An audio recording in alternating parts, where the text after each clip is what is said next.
And sometimes when you're out of gas and your tank is low, that gentle pressure turns to anger, which is, I think, a very human part of us. It's emotions. You mean we're emotional creatures? I mean, it turns out we are. And I think that anger specifically is a perceived injustice. And when you're putting everything on the line and you know that if this thing fails, like you're fucked for a while, generationally fucked. Everything's gone. So understanding the best advice I have a lot of advice. No one's ever going to understand or give a fuck how much is on the line for you. They're certainly not going to for $12 to $26 an hour. That's not why they're here. It's not their fucking problem. And it's not their job to care. And there's beauty in that, right? Finding the team and finding the kind of people that you want with you to get there, and knowing that you cannot get there alone. You didn't get to the table alone, and you can't keep your seat at that fucking table unless you have help. This episode is brought to you by Restaurant Systems Pro. With excitement, allow me to introduce to you today's guest, chef owner of Red Wagon Pizza Co, Peter Campbell. My man, Pete, are you feeling unstoppable today? Eric, I sure am. Dude, I am psyched for today's conversation. You were referred to me by a mutual friend, Bobby Marcotte, and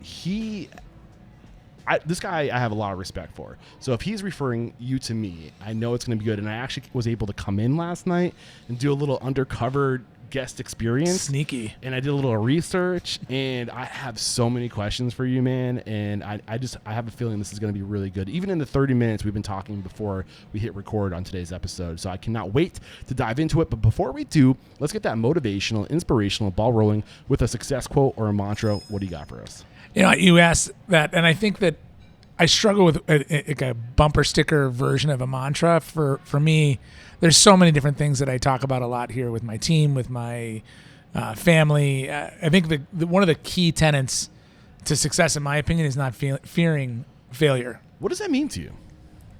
I think we as people, we don't want to fail. We want to be successful at whatever we do. And oftentimes when we do anything, whatever it might be, we kind of run life with a governor that kind of holds us back a little bit because we don't want to push it too hard, because what happens if we fail? Right. And I don't like that. I really kind of feel like drill it down, man. Put it into the wall. You'll learn a bunch. Yeah. You'll figure out you shouldn't have turned as tight. You shouldn't have pushed it.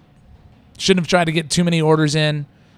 The oven can't handle that many pizzas in 1 hour. You know, you learn stuff quick. Right. And what's going through my mind as I hear you say this is that, you know, first of all, like, mindset is 100% the biggest hurdle I believe to overcome in this industry. Is just that narrative we tell in our head, these emotions, these fears, like all these things telling us, like bubbling up inside of us. That is, you are not your emotions. Right. And that's not just this profession. It is everybody. Everyone. It's the human condition. For sure. And the other thing that comes into my mind too is, like, nobody is thinking about you and what you're doing as much as you're thinking about you and what you're doing. Exactly. Nobody gives a fuck. Nobody cares. Just go, and people will forgive you, and don't hold yourself to these crazy expectations. So yeah. That's a great way to start today's conversation. And where does it make sense to start sharing your story? Like, take me to the beginning. Oh gosh. Well, I think as far as my story with food, that goes back to early childhood, specifically with pizza. It was a family tradition. Growing up in Detroit, my mom and my brothers and my dad would make pizza every Friday night. Eventually, my little sister came along when I was 7, and we started including her in this family tradition. But it dates back prior to that to Wyckoff, New Jersey, in the basement of my grandfather's house. And it was a kind of a weekly tradition, very much like it was in everyone's household across America. I mean, what year is this? So in the 50s is when it really took off with my mom's family in Wyckoff. But that was also kind of quintessential for the entire country. I mean, pizza came to our shores in the turn of the century, the previous century. So 1900 is when we started seeing pizzerias in New York and New Haven. And then eventually, after World War II, pizza started to come to the middle of the country, right? That's when Pizza Hut, Domino's, and all the big brands that we know today, Little Caesars, those all popped up in the middle of the country. And it all fostered and supported that kind of weekly tradition of the family pizza night. The difference was, in my family, we did it at home. And it was built after my grandfather, Wilbur Hunt, Buck Hunt. And he would make pizzas every weekend at his house. He would only make cheese pizza. There's only crushed tomatoes, San Marzano. He was very into the Italian styling. And it just kind of transcended from there, from generation to generation. No, not at all. Okay. No. I'm an Irish kid. I'm not Italian. And he was in New Jersey when this was going on. Yes. Yeah. Wyckoff. I was actually curious about that because I knew that it was with the Italian population on the Northeast, like the coast specifically. I knew it didn't, like that Italian style didn't really make it out this far. Until recently. You saw there was different renditions of pizza. Like people would try to recreate that experience, and it feels like the further west it got, the thicker the crust got. I agree. And I think that was some of the national chains because people didn't go out for pizza here in the middle of the country. It was delivered. And now it's most commonly pizza is delivered. It's not done in restaurants. Pizza Hut, we all remember the pan pizza with the red cup and the gut bomb pizzas that weren't gut bomb pizzas when we were 10 years old. Those were sit down pizzerias. However, most pizza in our country was done through delivery, and that meant it needed to be able to withstand the travel from the oven because every pizza, no matter what, dies the second you put it in a box. Right. And the hotter that pizza is, the faster it dies. I mean, I'm interested to get into that. I try not to talk about food on the podcast because we you're opening a restaurant. I hope you can cook. Right? Can you do everything else? So I mean, I could geek out on pizza stuff forever. Though. Sure. But were you working in restaurants before you started your you're at the farmers markets, right? In 2012? Well, in 12 we started in the farmers markets, but prior to that, if you were to go back in time, started making pizzas when I was 2 years old. So when it came time for me to get a job, my first job ever was picking strawberries at a local apple orchard. Okay. I learned really quickly at age 13 that the basket needed to actually have strawberries in it. So I was quickly fired. All the baskets I would bring back were empty. Plus you were at an apple farm picking strawberries, man. You're getting it wrong. I was eating too many strawberries in the field, so they canned me. And my next job after that was at Arby's. And that was my first job in a kitchen. And I kind of fell in love with the culture. And as I tried to navigate jobs through my high school years, I always gravitated to kitchens, and specifically in the pizza world. So Pizza Hut, Domino's, in town here, Cassetta's Pizzeria in St. Paul I worked for in high school. Through college, I worked at a place in Boston called Woody's Grill and Tap. Okay. And I loved that. That was my last job in kitchens before I opened Red Wagon. What'd you go to school for? Well, I went to college as an English major. Okay. I went to 5 high schools in 4 years and 3 colleges in 4. And I grew up in the late 80s, early 90s as a dyslexic, ADD, Dude, ADHD. me too, man. And they didn't know how to deal with us at all. This is a subject I want to go deeper into because there is absolutely a correlation between successful restaurateurs and them being ADHD and dyslexic. I you don't see as many successful people in different verticals that have, I don't think, definitely entrepreneurs. I would agree there. Definitely entrepreneurs. Yep. I would say it's kind of, but it's absolutely a pattern, dude. I would say at least a third of the people I talk to are just almost ADHD and or dyslexic. That's impressive, isn't it? It is. Maybe not a third. Maybe I'm exaggerating a little bit, but it seems like a lot. So what was that like? What was that challenge for you? So for high school, I just kept getting bounced around because at that time there wasn't the acceptable learning window. Was if you were advanced, you were in AP classes, and if you were kind of below the threshold, you went to more special ed classes. And the public school system really didn't know how to deal with us at that stage. And so my dad put me into more parochial and college prep level schools where they were geared to the AP kids, not me. I'm surprised you did English. So mine was to prove a point. Okay, dude. Wow. So we have a lot in common. Keep going.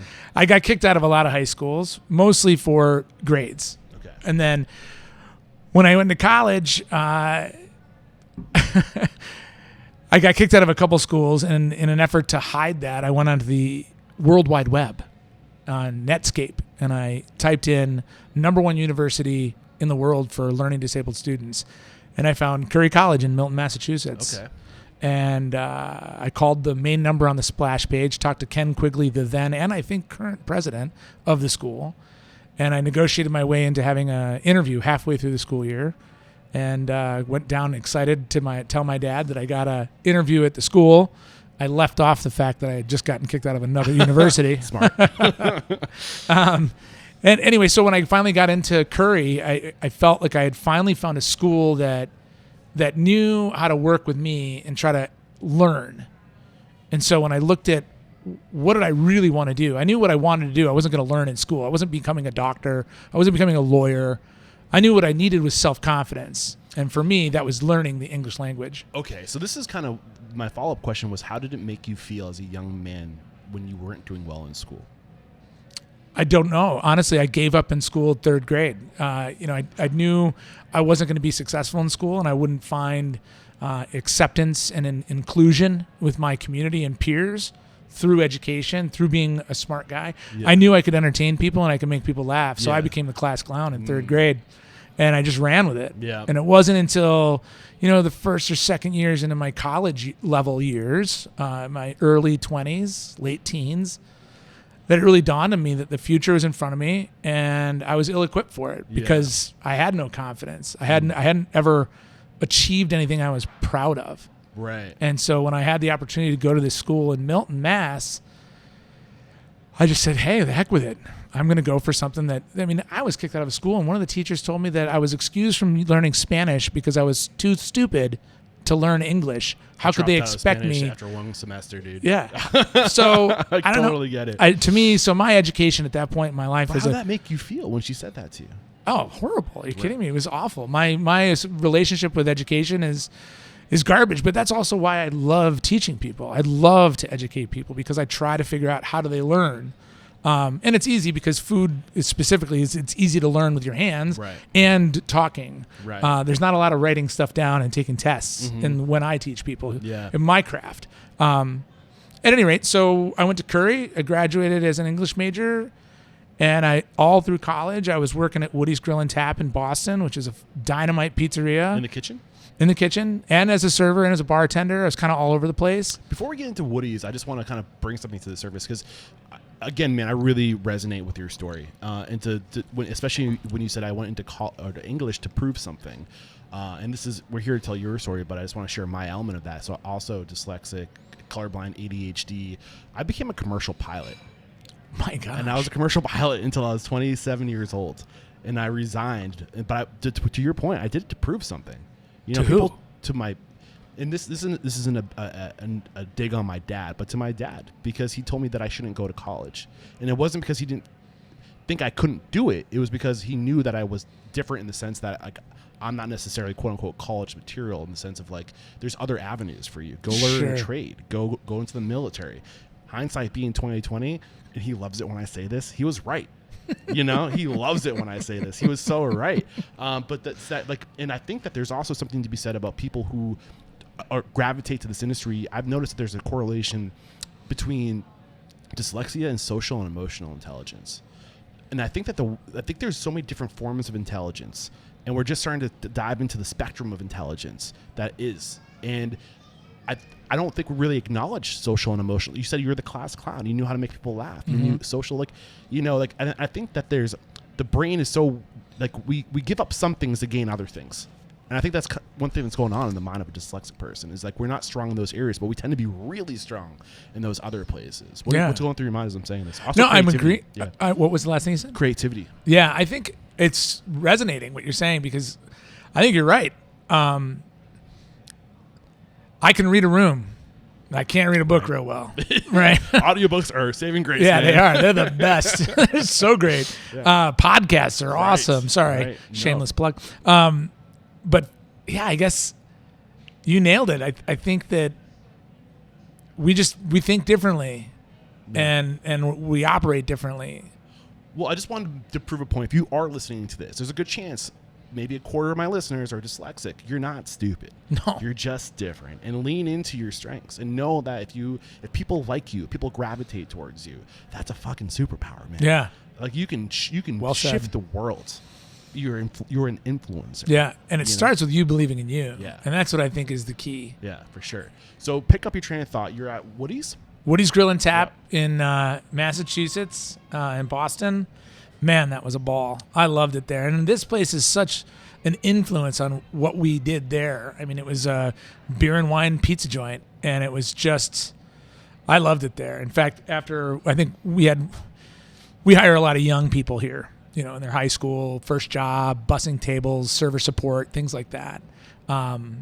I think one of my proudest moments in creating this place is not just the connections that I've made with the people that I've had the honor of working with, but there was a young lady who was working here that was going off to school in Boston. And I was like, you should go get a job at Woody's. And she did. And she worked there for 5 years. That's and awesome. I called the owner and I was like, hey, this is Pete Campbell from the late 90s. He had no memory of me. It was How many kids must go through a I pizza can't place even in Boston? imagine. I know how many go through it here in Right, Boston. I can't right. even imagine. That's how I feel with guests. Yeah. Oh, gosh. So this sounds like this is where you really like fell in love with the industry and like you're hooked. You loved it when you were younger, but is this where you're like now your frontal lobe's developing, you're getting a little more self-aware coming into adulthood? Is this kind of like were you thinking to yourself, I want to do this for the rest of my life? Or what year is it when you This graduated? was in I graduated from college in 98. And so Okay. I worked there from like I want to say 96, 97, 98. Okay. I was at Woody's. I don't know if that was the moment. I think when I first started in kitchens, when I was working and spinning out doughs for Casetas in St. Paul, Okay. which was just high volume, man. They crank it out. I knew that I fell in love with the entertainment side of it. People were really enjoyed watching Yes. the artistry of what we did. For sure. And for me, at that stage in my life, it was a confidence booster. I wasn't confident in school. I wasn't confident in my peer relationships as much because I was constantly jumping from school to school to school to school. So my peer groups were kind of all over the map. So by the time I got to Woody's, I think that was where kind of everything came together, where I felt not only did I fit in, but I also felt that I brought something to the table more than just feeling confident in the space that, I felt like I could connect with people and consumers and my peers. And it was a full circle moment. Is it safe to say you felt seen, valued? No, I don't think I felt valued. Okay. I think I felt in myself, certainly, but I don't think I don't think I was aware enough to understand what it feels to feel valued by someone else. But you had self-value at this point. At this point is when I started to value me. Yeah, because you're finally feeling like, hey, there's something I can do, something Right. I'm good, something I don't feel like I'm bad at. Exactly. Yeah. I was also just about to graduate with an English major. Yeah. I had turned off that switch of like, I'm dumb, which that's like the worst thing you can say to someone, let alone to yourself. Yeah. And I've said that to myself for the better part of my life. And at that's that what I was stage. trying to get out of you earlier is like, did you feel stupid? 'Cause Oh, I totally. know that I felt like the biggest idiot in the world. And it wasn't until my aviation career of leaning into my weaknesses that I had to rely on my strengths. Absolutely. I think that's the key is that when you lean into your weaknesses, you find that edge of growth. Right. And I had people like I knew I wasn't so like I could fly the plane well. I was a good quote unquote stick is what they would call. Like I was good on like landings, takeoffs, like I was good at controlling the aircraft. Where I struggled was the technicality thing. Like having somebody read a long clearance to me and me having to read it back, like that kind of stuff. Putting in numbers backwards scared the shit out of me. Yeah. Like I'm gonna hurt myself or somebody else even worse Yeah. or get my license revoked. Like every day was anxiety for me, which is Yikes. why I walked away from aviation. But I convinced myself that I was dumb, but then at the same time, I was also being told during this time that the reason we're pushing you through the program, the reason why we want to see you be successful within this program is because we like you. And you bust your ass and you Wow. put more effort. And so I discovered in that moment that, and it feels weird for me to say that, to admit that I'm likable. It feels very egotistical, right? Oh. But in that moment, I recognized that I had an amazing work ethic, and I'm willing to do the work. And I'm also like that. If people like you, they'll bring you along the way. And Yeah. so I decided at that moment to lean into my strengths. And That's awesome. Yeah. Sorry. That's all right. Can hijacked we? your story. Can I ask you some more questions? Yeah, go I'm just for it. But anyway, back to your story, man. Your story is really resonating with me. So I love that. felt obligated to reciprocate and share. And you are very likable. Thank you. I appreciate that. I appreciate that. And you set up a podcast incredibly well and efficiently. I mean, the reputations. production quality here, it looks like a team of people should have set this up. Repetitions matters, man. It sure does. So back to that story. So 1998 to 2012. So 14 years pass. Yeah. Before you dive into your career as a pizza owner. What was going on during that time? Well, I had solved the education question and the confidence question. Once I graduated from school, that was just, it's stamp it done, completed. At that point, it was, what do I want to do with the rest of my life? And I was more focused on love than I was on a career. So like a relationship? Yeah. Okay. Yeah. I had been dating a young lady that lived in Pennsylvania, and when I graduated, we had been broken up. We're back together at this stage. Ultimately, this was the late 90s where you could fall off a truck and make a lot of money. Like your first jobs out of college, it was easy to find a job. The economy was booming. There were no questions of whether I could get employment. It was more, what entry-level job do I want? And also, I was at a point in my life where had I stayed in the hospitality and restaurant world, I think it was highly discouraged from my family to go that path. Yeah. And so, I'm a big people pleaser, and I wanted to make sure that I went down the path I was supposed to go down. Yeah. And I don't think that my parents or my peers would have looked down on me. I think that story was mostly in my head, where I felt that my father specifically would have discouraged it. So I didn't even go down that path. It was the late 90s, and you could, like I said, you could get a job anywhere. And so I started interviewing for positions in Philadelphia so I could be closer to my girlfriend. And I think I interviewed at 5 places, and I literally picked it based on, again, I'm 20, maybe 21, just turned, and I think I got full relocation. Like, they came and packed my stolen pint glasses from my apartment in JP and moved me to Philly. It just didn't make any sense. So they being your girlfriend or fiance at this point, or girlfriend? What's that? Wait, who's they? They? Oh, the company that hired me. And what was it that you were doing? My first job out of school, I was on like an inbound call center for mortgages. Okay. This was like So sales. Yeah. Based, or not sales, customer support? It was kind of sales. I had to go through training to basically approve people over the phone to buy a home. So now you're leaning into your strengths as being likable. Ideally, that was the plan. And I realized quickly I did not like sitting at a call center desk. So I moved down to Philly. I asked my then girlfriend to marry me. She said yes. Within 6 months, we were back in Boston. I had gone to the company that had relocated me and said, I hate this job. And I got a job as like an outside kind of connector of people. It was the company I worked for. Same company? Or Same company. Okay. They own the franchise rights to like Coldwell Banker, Century 21, ERA. Okay. And you're from Boston, right? Yep. So Coldwell Banker Hunneman. Okay. Have you heard of this? Yeah, they had a big chain of Coldwell definitely sounds familiar. Coldwell Banker had a big chain of, I think it was 80 offices of Hunneman. And my job was to be the representative between the offices and the corporation. Okay. So I would go to these 83 offices, and the next eldest person in my role was, I want to say, 25 years my elder. Okay. So I was not in the right position. Anyway, so I bounced around from job to job, again, just trying to do what I felt I was supposed to do. I was getting married. We got married in Cambridge, Massachusetts. We bought our first house outside of the city.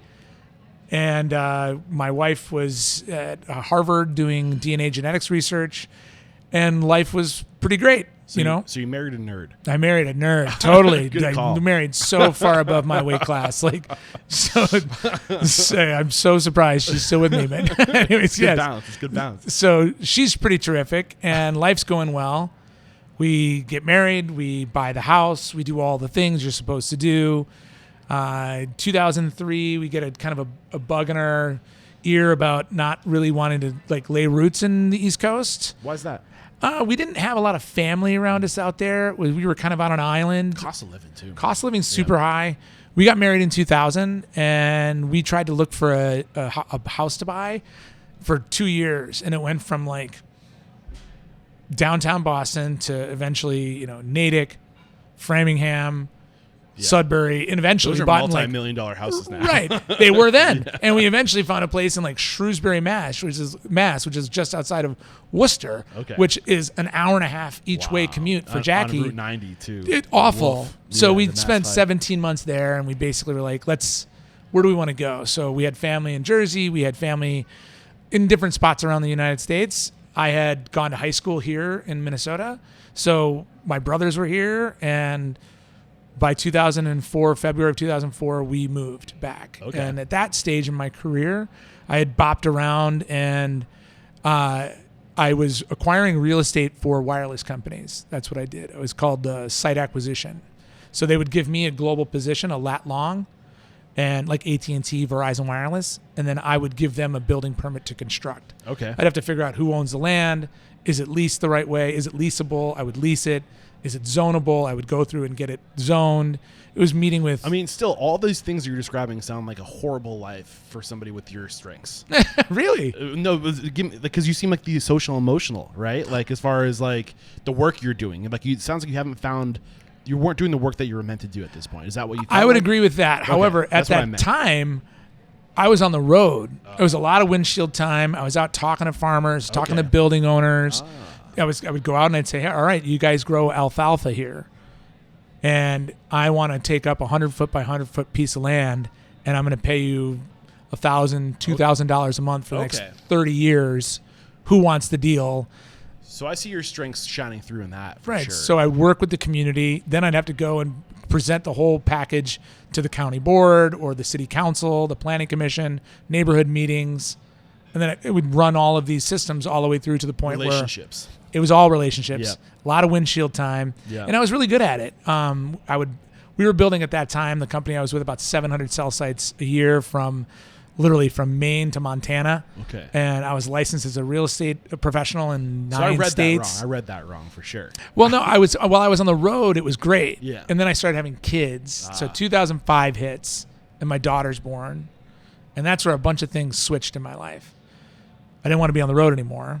So in the business I was working for, they saw how good I was at what I was doing, and they said, we want you to train people to do this. So Okay. then I became I was really a wrong desk then. jockey, Okay. which is great. The desk thing was fine. I made good money, but I didn't enjoy it. I hated it. What made you good at what you were doing? I think understanding the process of juggling all the balls, because it wasn't like everything started at step one. I'd have 90 cell sites in production at varying degrees of the process. So it was just managing fires, which is very much like what What do I you mean do by here. managing fires? So I've got 10 steps to get a development from incubation to I'm going to dig a hole in the ground. Okay. And along along that path, things go south, right? The drawings didn't get to the building official, or the structural engineer wants another document. And so it was always constantly putting fires out. But when you say putting out fires, what do you literally mean? Making sure that the building official has the A&E drawings they need from the architectural engineering firm on time. Solving problems. Solving problems. So is it? What do you mean by de-escalation? Is it the? What do you mean by that? I think sometimes it was de-escalation. So if it was a neighborhood issue, so if we were building a cell site in, for example, a high net worth community where the people didn't want it in their backyard, but they wanted the ability to use their phone, we'd have to make it a stealth site, make it look like a church steeple. So problem-solving solutions. Constantly problem solving. And And that's what I mean by fires. I was Okay. always putting out fires, which is solving problems. Well, I mean, again, like you said, that's what you do here, and That's I feel exactly like what I do here. Yeah, and that's what I think a good owner does is we exist to serve the people around us and make sure Exactly. that the technicians, the specialists, the talent can do what they do. And we're also de-escalating things constantly whether it's between employees or the guests and the employee. Like we're constantly putting out fires. So, Exactly. What advice do you have for putting out I mean, is that more geared? Is it? I mean, is there something there for us? I guess. Is it Yeah, worth I mean, going into then putting out fires or de-escalating, it's remove yourself from the equation. You're the ref. If you're in it, you are the problem. Remove yourself from it and try to de-escalate it, right? it? Okay. You want me to use more words? Yeah, get a little bit deeper. I feel like I'm picking up what you're putting down, but really just paint that picture. What do you mean remove yourself from it? Why can't you be in it? So I think a lot of times when we're going to solve an issue, there's the ego and emotional side of that problem solving, right? Whether it was back in the previous career of mine where the A&E firm didn't get the drawings to the city council in time. Well, instead of worrying about applying fault, let's worry about solving, right? Was it my fault I didn't get there? Whose fault was it? We can do all of that later. First, let's figure out how to solve the problem. Remove yourself. So here, if the oven stops working or something didn't show up, or why don't we have arugula, instead of figuring out like, or we refired a pizza here. Why are we refiring it? Well, we're in the heat of battle right now. Let's not try to unpack why this has happened. Let's figure out how we fix it. Yeah. And then we can deal with the... Don't focus on the past, focus on the future. Exactly. So I think a lot of people, especially like we talked about a little earlier, failure. I think people, when you're problem solving, there's a presence of a fail in that equation, right? Something has not gone to plan. Yeah. And oftentimes when failure exists, we worry about the emotional side of it. Where do I fit in that equation? Is it my fault? Am I to blame? And we worry about that too long that we lose sight of actually solving the problem. Right. Yeah. Like so remove yourself from it. Yeah. And first seek to understand, then seek to be understood is kind of what I'm here. Like figure it out. And if you're in it, your emotion is likely swelled. You're not thinking rationally. Exactly. You're thinking emotionally. So being able to get outside of it and look from the outside in and empathize with the parties that are the players, and just figuring that out and like finding the solution where we can come in the middle, like those win-win situations is what I'm hearing. Exactly. And I think it's important to remember, and I'm a big fan of journaling. So writing down like what was the fail, what took place, reflect later and say, all right, what can we learn? What's the post-mortem on this situation? Do you do like post-shift meetings? We do like a nightly manager's log where we kind of write down the high points, low points, what took place. Okay. And we can learn a lot from that. And what that really does is just creates a constant conversation going on around the team. That was one of the biggest lessons I learned as a commercial pilot. And that's something that I think the restaurant industry could do better about is the debrief. There's the brief. Most restaurants brief. Like, this is who we have coming in today. These are like our reservations. This is what we're trying to be better about. But they never do the debrief. They never follow up afterwards. I agree with you 100%. Yeah. I think a lot of people, when they first open especially, they feel like, well, I'm there every day. I'm the one that's closing the place. I'm the one that's opening the place. And unfortunately, if you're not writing down these things that take place, you can't go back and reflect on it. And eventually, over time, that Groundhog Day becomes very blurry. Right. And you lose track of I love this. What happened and how do we learn from it. Instead, you just become exhausted. I'm totally loving this conversation. I can't believe we're already 35 minutes into the recording. And we haven't even gotten to the point where you open your restaurant yet. No. But we're usually at that time. So how long were you doing this? Because it sounds like you found your lane. You found like you're able to use your strengths, your skills as an individual to be the mitigator, the person in the middle. How long were you doing this? Or was there any other thing that came in between this and when you opened your restaurant or started doing your pop-ups? No, I think that the real estate and kind of being on the road, that whole thing ran from essentially, except for the 1 year I was riding a desk in 99, it was essentially from 2000 until 2014. Oh, wow. Is when eventually I quit that full-time job entirely. Okay. Were you making good money? I was making okay money. Okay. I mean, it was... something I should have warned you about. I like to talk about weird things. Oh, yeah, we could talk about that. Relationships and money, which are things that people don't like to talk about for obvious reasons, but I think we need to talk about. I think exactly. That's the problem. We shouldn't be in a place where we don't talk about money. I think that's why this industry is where it is, because we don't talk about relationships or money. I would agree with you. Yeah. I would agree with you 100%. So I think now is actually a great time to take a break to thank our sponsors. We'll be right back to talk about how Red Wagon Pizza Co. came to be. We have to interrupt today's video to let you know that right now, Restaurant Systems Pro is offering a no strings attached 60-day trial that will help you improve your systems, increase your profit, and find better work-life balance. All you have to do is click the link below. We're back, and I'm curious. I don't want to make sure we didn't skip over anything. So like I said, we kind of like, you told us what you were doing before Red Wagon. Were there any key bits of your story before starting, like what led into the farmers markets? Oh, I love where we're headed now. So I call that era of time from 2000 to 14 is kind of the world of supposed to's, right? Especially 2000 to 2005. Those first 5 years of marriage, at least in my life, I was really down this channel of, well, I'm supposed to do these things. I'm supposed to drive this car. I'm supposed to live in this kind of house. At least in my head, I have this vision of what successful life looks like. So it was materialistic at this point. Not necessarily materialistic. It was more just, and it didn't matter what that thing was, but I had a vision of what I wanted in my life. What did you want? Well, at that point, I knew I wanted a house that I could have a family in. I knew I wanted to be in a safe community. Mm-hmm. I know I wanted a reliable car. I'd down the path of a couple clunkers. So I'd spent way too much on transmissions. It was not that it wasn't like I didn't want to live in like the mansion. It wasn't that about that. So it was more about security. It was about security, and it was about that feeling of the supposed to. That I am not going to be a success until I do this thing or until I achieve this level. So the feeling of supposed to. So is that like the pressure society puts on you to be a certain way, or that I'd like to be able to hand that off to society, but I think it's something that society has definitely influenced in us as people. But I think we need to own it, and at least I feel I do. In the early part of my life with my wife Jackie, I think we fell into this world of we're not going to talk about the hard stuff. We're just, grin and bear it. We're doing what we're supposed to do. And we eventually put all that down. It was 2005 when my daughter was born. So this feeling of supposed to, is this the keeping up with the Joneses mentality? I think a little bit of that. Okay. I think a little bit of that. And I think the keeping up with the Joneses piece is definitely the materialistic. Look what the Joneses are driving. Should I be driving that? And that's not really what was driving me. I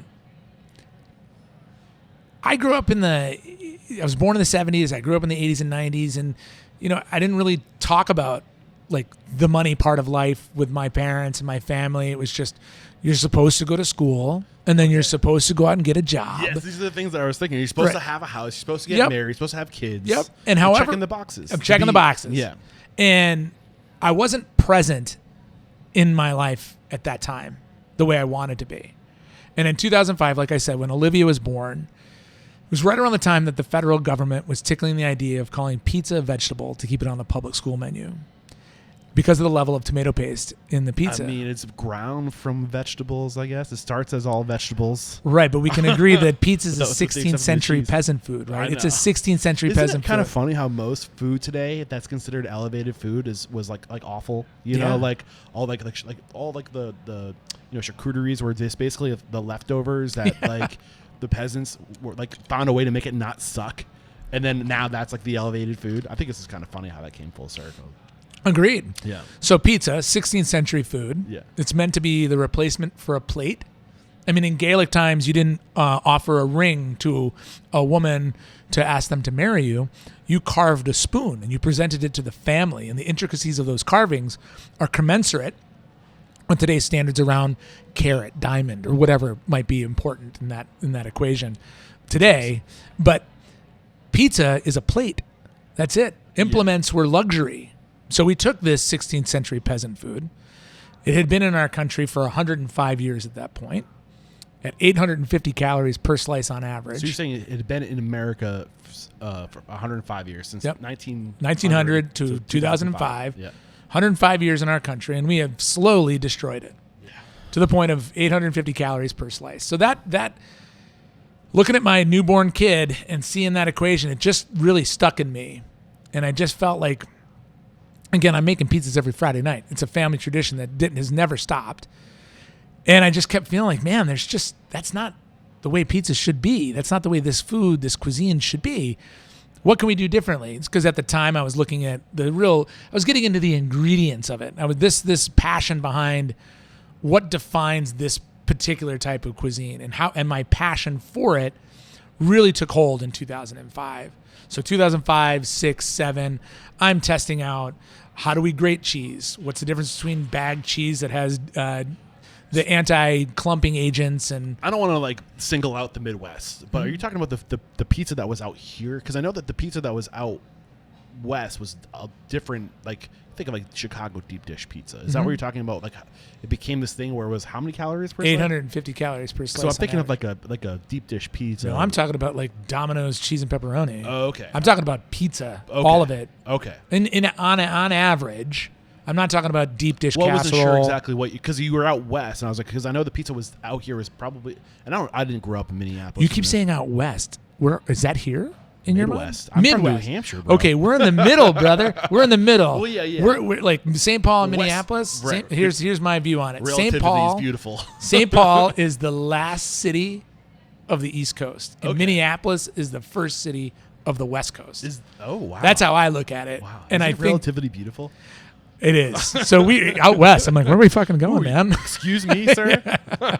So like, how many? So like, you're just seeing like what was going on with like the chains and the franchises. The Yeah, pizza. I mean, Okay. we didn't have a I lot. just want to make sure I understood. In 2005, I mean, we had like the regional stuff like Casetas and Broder's Cucina Italiana, which still is one of the best pizzas in this yeah, we state by a mile. bastardized food, and like that. By that time, the early 2000s is when I think the pendulum swung full in one direction of what the frig have we done to food. Exactly. Yeah. And so this was in my head, in my house, making pizzas out of a $50 Craigslist oven that I installed in my first home in Minnesota. And, you know, it was just making 30 pizzas a Friday night, trying to test recipes and messing around. And again, no plan. I didn't have this vision like I'm one day going to do this thing. Mm-hmm. It was just, I knew that I was feeling empty in my career.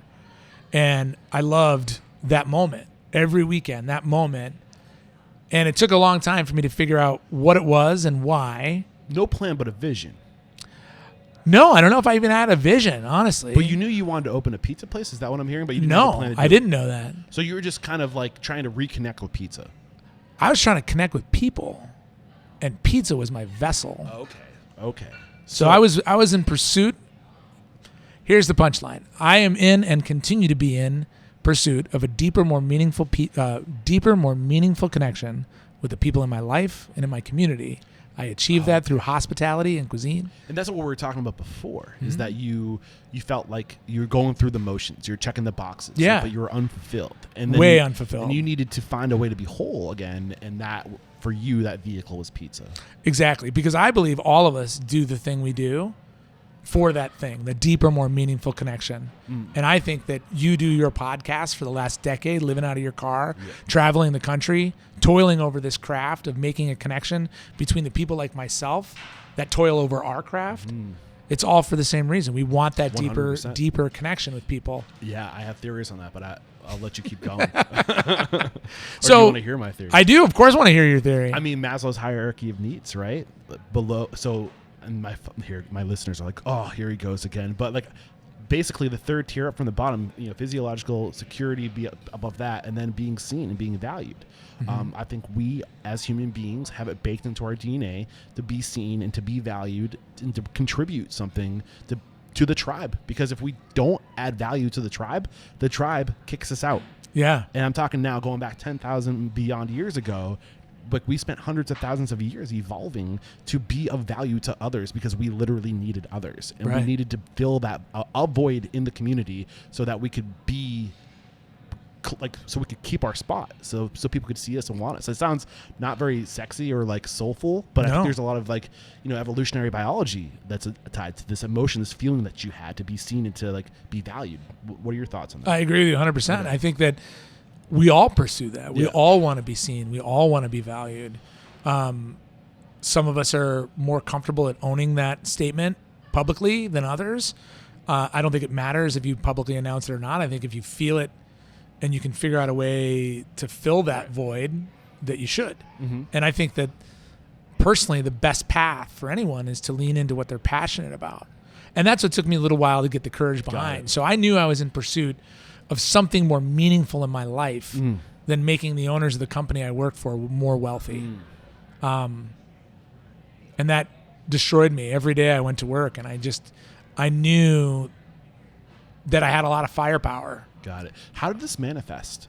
This desire to, be seen and to feel like you're using a vehicle, pizza, to connect people. Like you said, it started with just the oven and going and making pizza every weekend. But like, when did this take us through the momentum of that? Sure. So it was a weekly tradition in my house. That's just what happened. And it was not like we're going to make 2 pizzas. It was like lots. Neighbors would come out. Nice. One of my closest friends on the planet, his name's Trey. He introduced me to Jackie. I introduced him to his wife. They had a child who had trisomy 18, which is not compatible with life. And she was born on my birthday and died 2 weeks later. I held her when she was born, and I held her the day she died. And it was that moment, that day when she passed, that I decided that I was going to lean into saying yes and not defaulting to no. I tended to default to no to everything. Hey, you want to grab a beer after work? I got a thing. Or, hey, would you like to? I was always no. So that day I decided to default to yes more. And then it was also that day after the funeral that we were at my home and we were all making pizza together. And I had been kicking around the idea of doing the pizza thing in some fashion. Couldn't figure out how. I didn't have stacks of cash to just go out and invest into a piece of real estate. Yeah. I didn't have a business that I could lean into yet. I knew what I wanted to do. I just didn't know how I was going to make it happen. What was the emotion you felt in that moment when you said, I'm going to commit to yes? What emotionally drew you there? Fear. Fear of what? Losing. Missing out. Fear of just letting it all go by. 2 weeks that little girl lived, and I was at a desk the whole fucking time. She didn't have the choice for yes. No, she didn't have the choice for yes. But you did. Uh-huh. So it just flipped a switch in me. It was a very emotional and pivotal moment in my life. And so that was when it kind of everything really just changed. And it wasn't like the next day I did this huge thing. It was just the mindset. The story I was telling myself and what I was capable of doing and how I might get there was starting to change. And it was really starting to build in me that I wasn't happy where I was and I wanted to pursue something that would make me happy. And I was hungry for it. So 2 years from this emotion that triggers you to commit to yes to when you open your brick and mortar. No, 2 years. The 2012. Oh, wait. 2012 is when we started the business. Oh. So I forget the year she passed, and how many. Forgive me, I forget the timeline. 2005 is that what? No, 2005 is when the Fed was tickling the idea. Eventually, and then I was just kind of toiling over recipes and really, and the pizza that I was working on every weekend, what is now called the Red Wagon Pizza, originally down the name The Monty, because one of my very close friends who's also an entrepreneur, his name's John Montague, he really encouraged me. He was the first one that. We were standing in my kitchen, and he was like, why don't you just do this? Like, you need to do this, man. And I was like, holy shit. Yeah. Maybe. And it was at Summer Titcomb, is the young 2-week-old that passed. Okay. It was at her funeral at my house. We were making pizzas, and her mom started a Facebook fan page for me. And I'm going to tell you the name of that fan page, but I'm going to go back in time a bit. My friend John had pulled together some friends to help me get kind of an inspiration on how I might open a pizzeria. There is a chain in town called Devani's, and he was very good friends with one of the three owners, and he invited one of those three owners over to my house for some pizza, little party, typical Friday night at my house. We were all making pies, and my dad just kind of cruises through the kitchen, and he looks down, he grabs a slice, and he goes, well, you know the problem is. We all kind of stop, and this gentleman's here who I'm not intimidated by, but I'm really excited to see if he's impressed by my food and what tidbits of at the incubation of where I'm at right now, what he might be able to tell me. And my dad just kind of plugs, well, the problem is your pizza's not very unique. Then he just walks out of the kitchen. I was like, fuck. I think you've changed that. Since. Well, I hope so. But so Megan, the day, this fateful day, starts our what is currently our Facebook fan page. It originally was called the Not So Unique Pizza Company. Oh, I think that the evolution of becoming a chef is getting the standards, right? Mastering the standards, the expectation of what something should be, the lack of uniqueness, like French cuisine, right? It's supposed to be a certain way. Like you're supposed to keep it standard, right? But then that learning the standards help you build the foundation of creativity. I agree. Yeah. I think that even if I was making the exact pizza I was making today in that kitchen, he'd have said the same thing. Right. Because he did not want me to quit my full-time job. He did not want me to go bet the farm and do this. So I think you did the right thing in learning the standard, how to master the expectation of pizza, right? Or the standard. Yeah. So I think that's the right path to take. I think it was. Yeah. I mean, it was also like that. I don't know what drives a lot of people, but there was this moment of like, I gotta prove you wrong. That's right. Curry College, an English major. I was proving my educational history wrong, and then the same thing with my dad with this place. And so we have that meeting. Eventually, 2012 comes around. By that time, the school where my kids went, they would always do a fundraiser, and every year we would do my friend Johnny and I would do this pizza and beer party that everyone would pay to attend, and all the money would go to the school. Still doing the $50 pizza oven in your basement? Yep. Okay. Yep. On the first floor, not in the basement. Okay. And then, yeah, that would be kind of bad. and I was so hungry to like work out of a commercial oven like I had used in college and high school. Right. And then the fateful 2012 year rolls around, and the school comes to me and says, "Hey, instead of throwing a party, why don't you make all the food for the fundraiser?" And I was like, yes. I'm saying yes to everything. It was a lot. I forget the number. It was 350 Wow. people. I had rented all the equipment. I had borrowed a mobile oven that someone had built.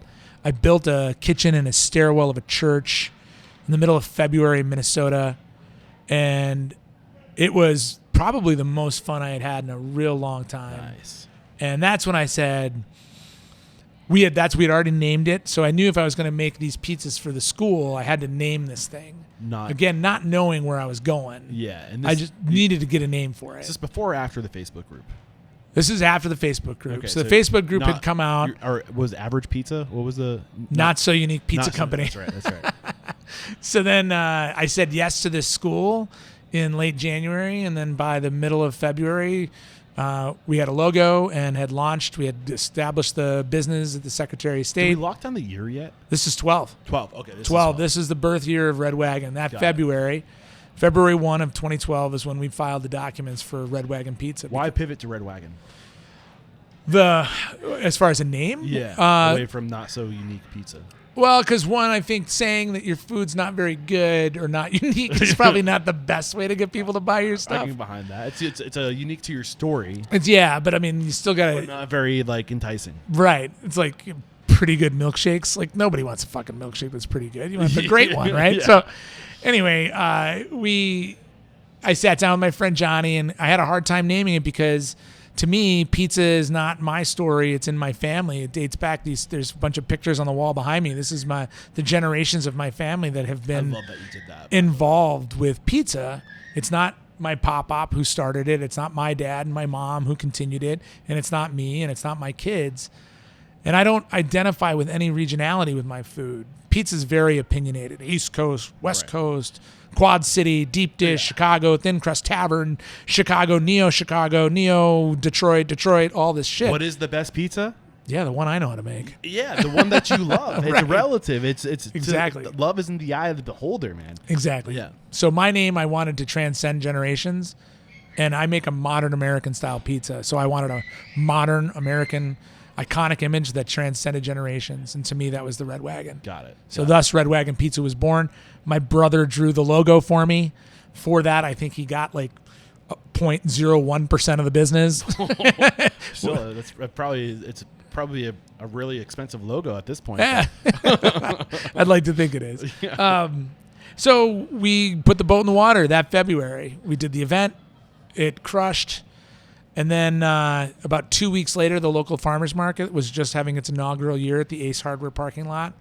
And I went down and I parked the oven that I had borrowed from Sunrise Flour Mill, where I was buying my flour in the beginning from. And we were using heritage wheat, which is very specific to our style of pizza. And we tested it out. I walked into the Ace Hardware and I talked to the owner and I said, "Hey, Mark, I'd really like to be part of your inaugural farmers market this year. What do you think?" He asked me about another operator who had some not so nice things to say about us, which was bizarre because we didn't exist yet. And then I said, "Well, why don't I just make pizza for you Without Saturday?" bringing the other operator into like I don't want to talk bad about. No, it, of course. But what did they say about you? I'm curious. Oh, that I was a fly-by-night operation, that I was old, which is really weird because I was like mid-30s at this point in my life. Just not very nice things about me or my business, which again, I didn't even know this guy. It was very bizarre. And so I said, "Listen, I'm not going to sit here and try to..." threatened. Yeah, I think maybe. Yeah. So I said, "Listen, I'll say that. I don't want you to say that. I'm not gonna field these questions or Yeah. try to talk about whether I believe what he said or not believe. I think really ultimately I said, Mark, you guys are gonna have a farmers market that's gonna go into October, and if you have an oven in the parking lot cooking food, it doesn't matter who you have. It'll be a hit Yeah. The nuances of style from one man to another lady, or whoever's making the food, that nuance is super nerdy to the type of cuisine we're making. The general public's not going to care. I think it's more about what's a better fit for your market. Why don't I come out this Saturday, and for 2 hours I'll hand out free slices of pizza, and you and the board should come out and try. And if you guys like it, you can vote, and maybe I'll be the one to use this market as an incubating spot for my business. Yeah, I love that. Just eliminating the no's, right? Like how can I lower this bar as low as possible for you to say yes, to give me a chance? Yeah, and then, just try it. Yeah.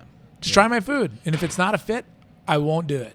See, what you did, and we're kind of getting a little bit ahead of ourselves in the timeline, is what I would tell anybody to do if they're looking to open a restaurant is start small, scale over time. The cool thing is about today, this wasn't really an opportunity for you back in 2012.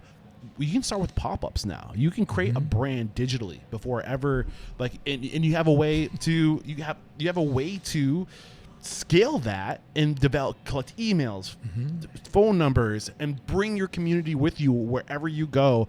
And I think it starts with pop-ups, creating that digital brand, building a community digitally.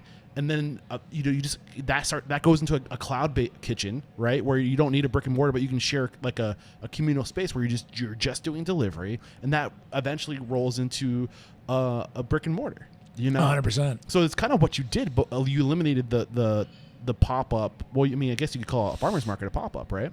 I would argue, yeah, at that time that there wasn't the language for it. We didn't really have the language for it. But that was a beautiful moment. That was when it all started. Yeah. And it really hinged on whether or not Mark and the board would say yes. I owned nothing other than the brand at that stage. Yep. Maybe 8 dough boxes. Okay. So my investment was small. Because again, I didn't have a bunch of cash. I had $0. Do you mind talking about money? I thought you said we were going to talk about money. Well, yeah, I don't like to assume everybody is willing to get that vulnerable, So you literally had $0. You were starting with zero money.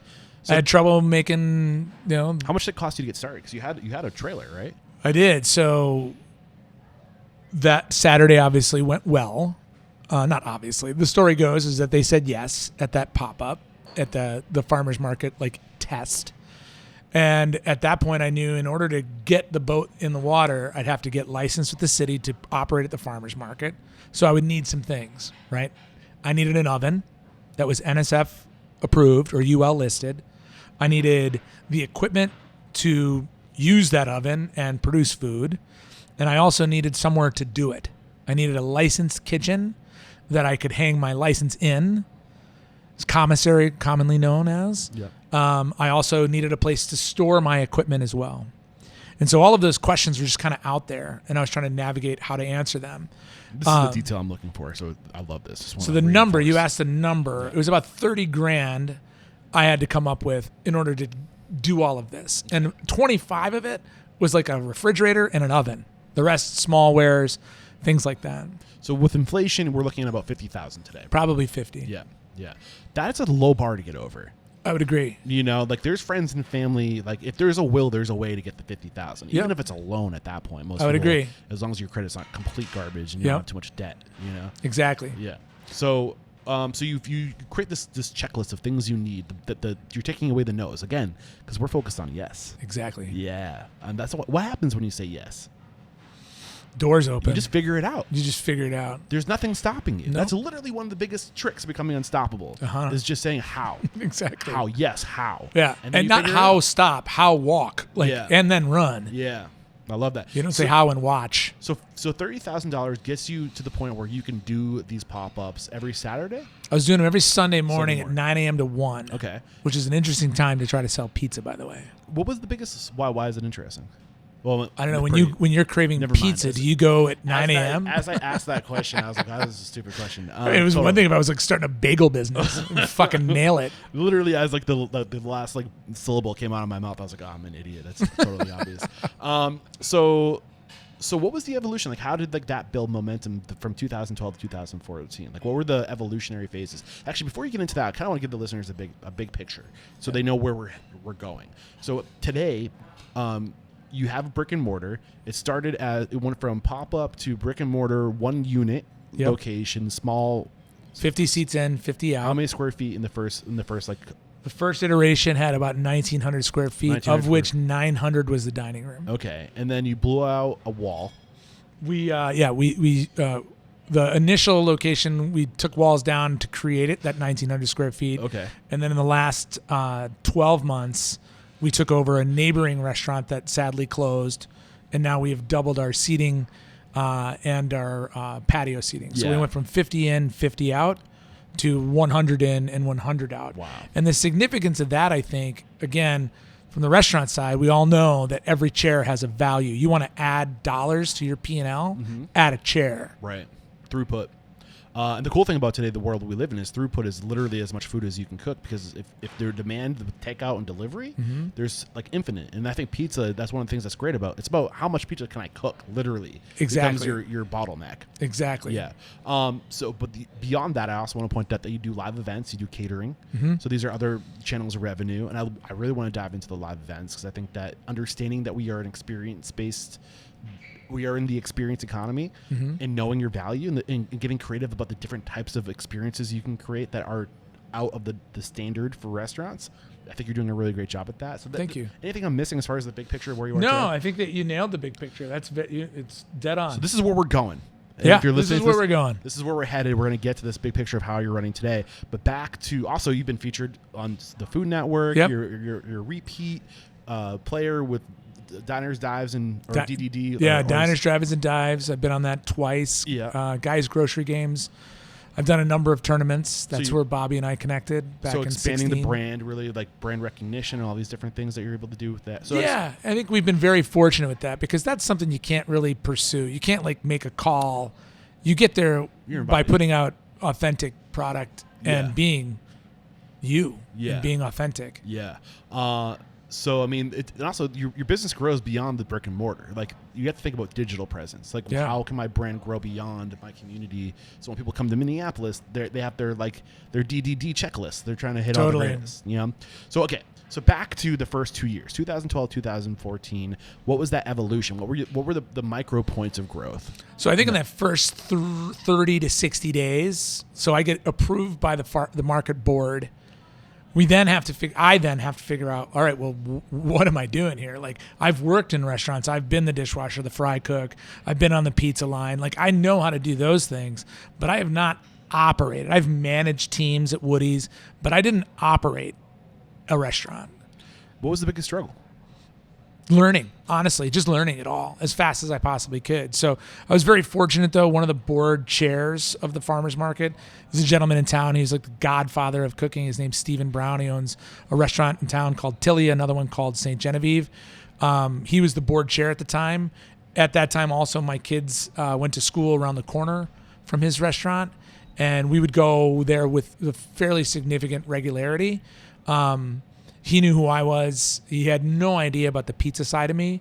He knew me as a regular. Yeah. And so when he came up and saw me at the farmer's market, it was like, oh, hey, I didn't know you were this. And so after we got approved, he would find me at his bar regularly, writing the plan, figuring out where am I going to buy the refrigeration, and where am I going to pick up the oven, and which one am I going to pick up, and how many 9 pans do I need, etc. I was going through those kind of planning series as I was waiting to pick my kids up from school.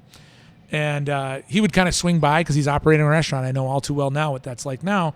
He'd cruise by and he'd be like, what's up today?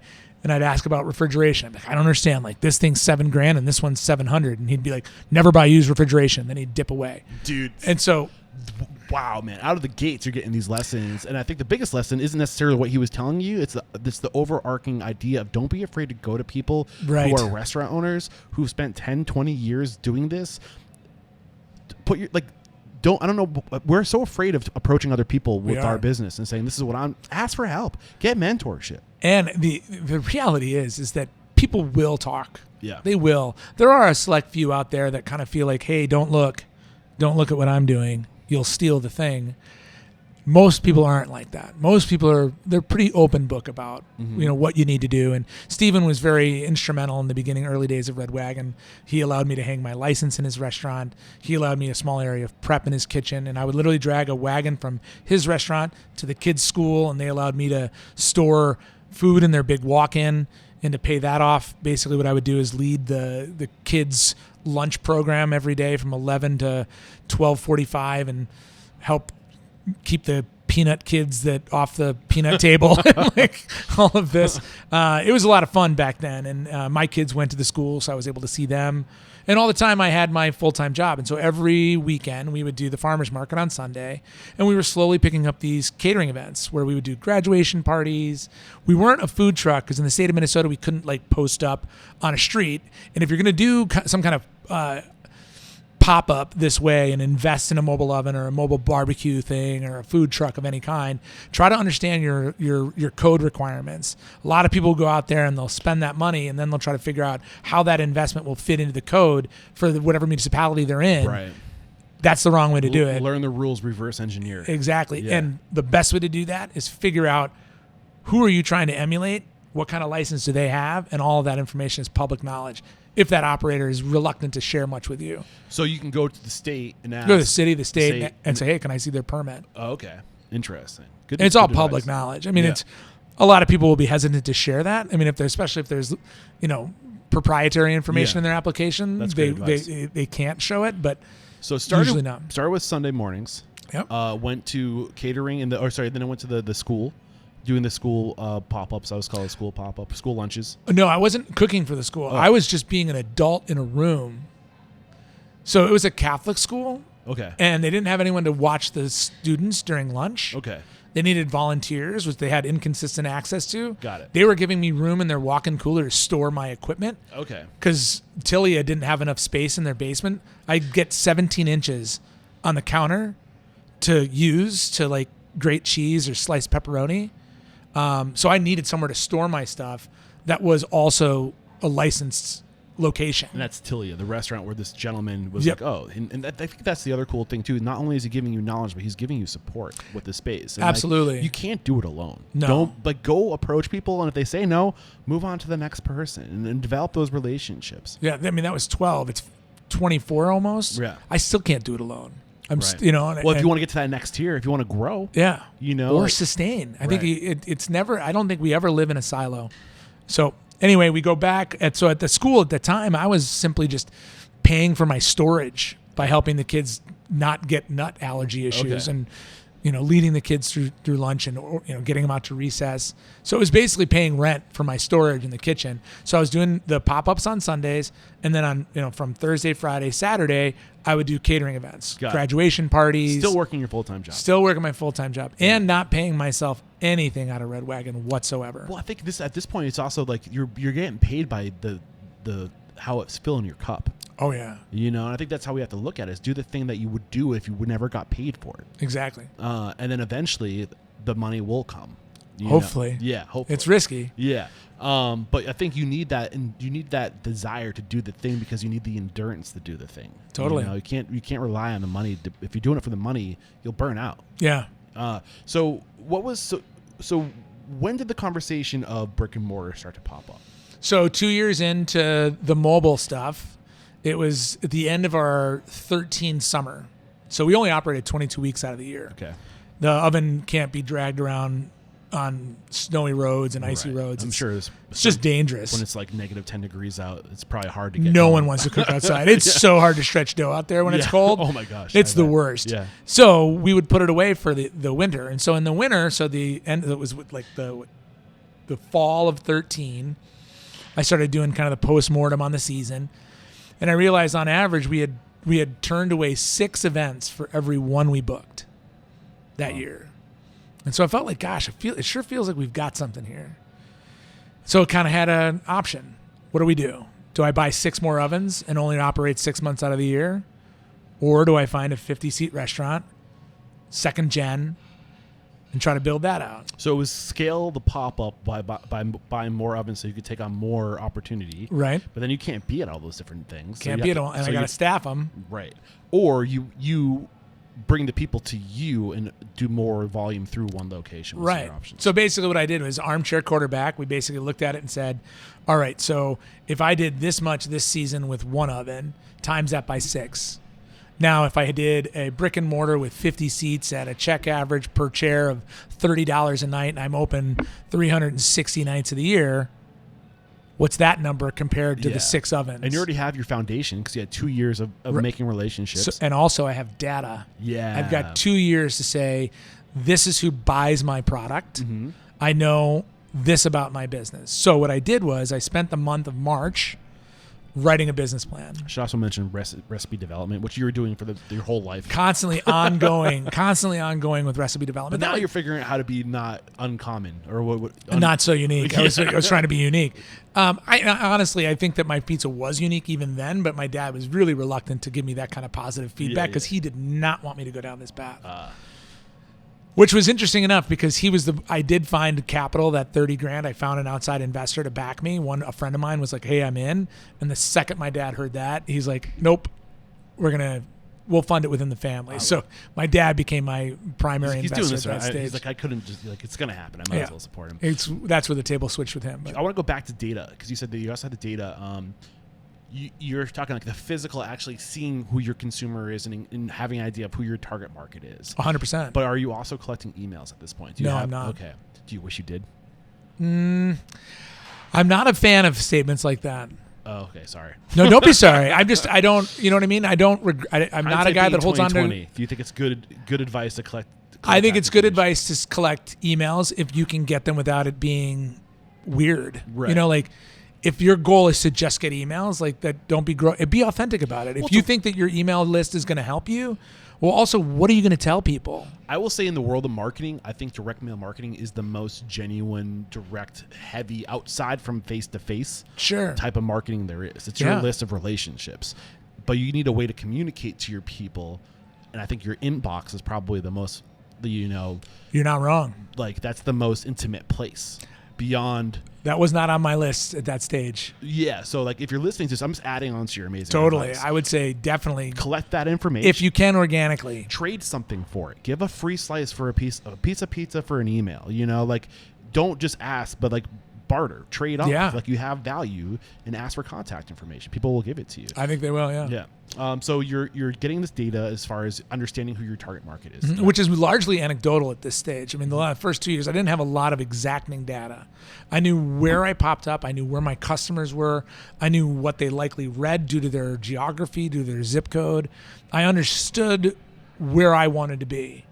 I knew my demo real well. Okay. So then when it came to trying to find a spot, I had to illustrate that.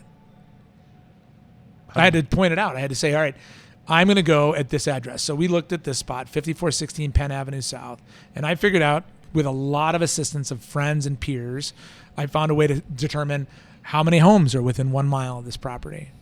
How much do they make? How much money do they spend every month going out to dinner, and how far do they travel to do it? What do they read? And if these two classes of people that I found in my research exist, what do I call them? Where'd you go for this information? Everywhere. The internet, friends. I had friends in marketing that had access to a lot of these databases that could tell you like who reads what in what demo. There's a company out there that specializes in this now. I can't think of the name of the company. Oh, I don't know. Referred to me. If you are listening to this and you know the company I'm talking about, let me know because I'll include that link in the show notes. But keep going. So for me, there were two things that were really pivotal at that stage. I had liveplan.com, which is where not shameless plug. I don't know if they're associated with them. They were I think they're still technically an affiliate, honestly. Awesome. Yeah. They're great. I suggest them to everybody. I still pay my yearly fee for that. What is liveplan.com? Liveplan.com is a platform to really write a business plan for the everyday human being.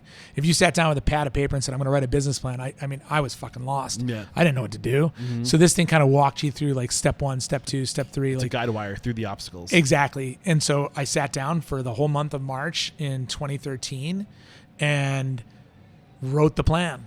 Actually, it was 14. I'm sorry. It was 14 I wrote the plan. Yeah. And I mean, what did liveplan.com do for you that you would have never done otherwise? It gave me the roadmap to read. I didn't want to do like business plans for dummies.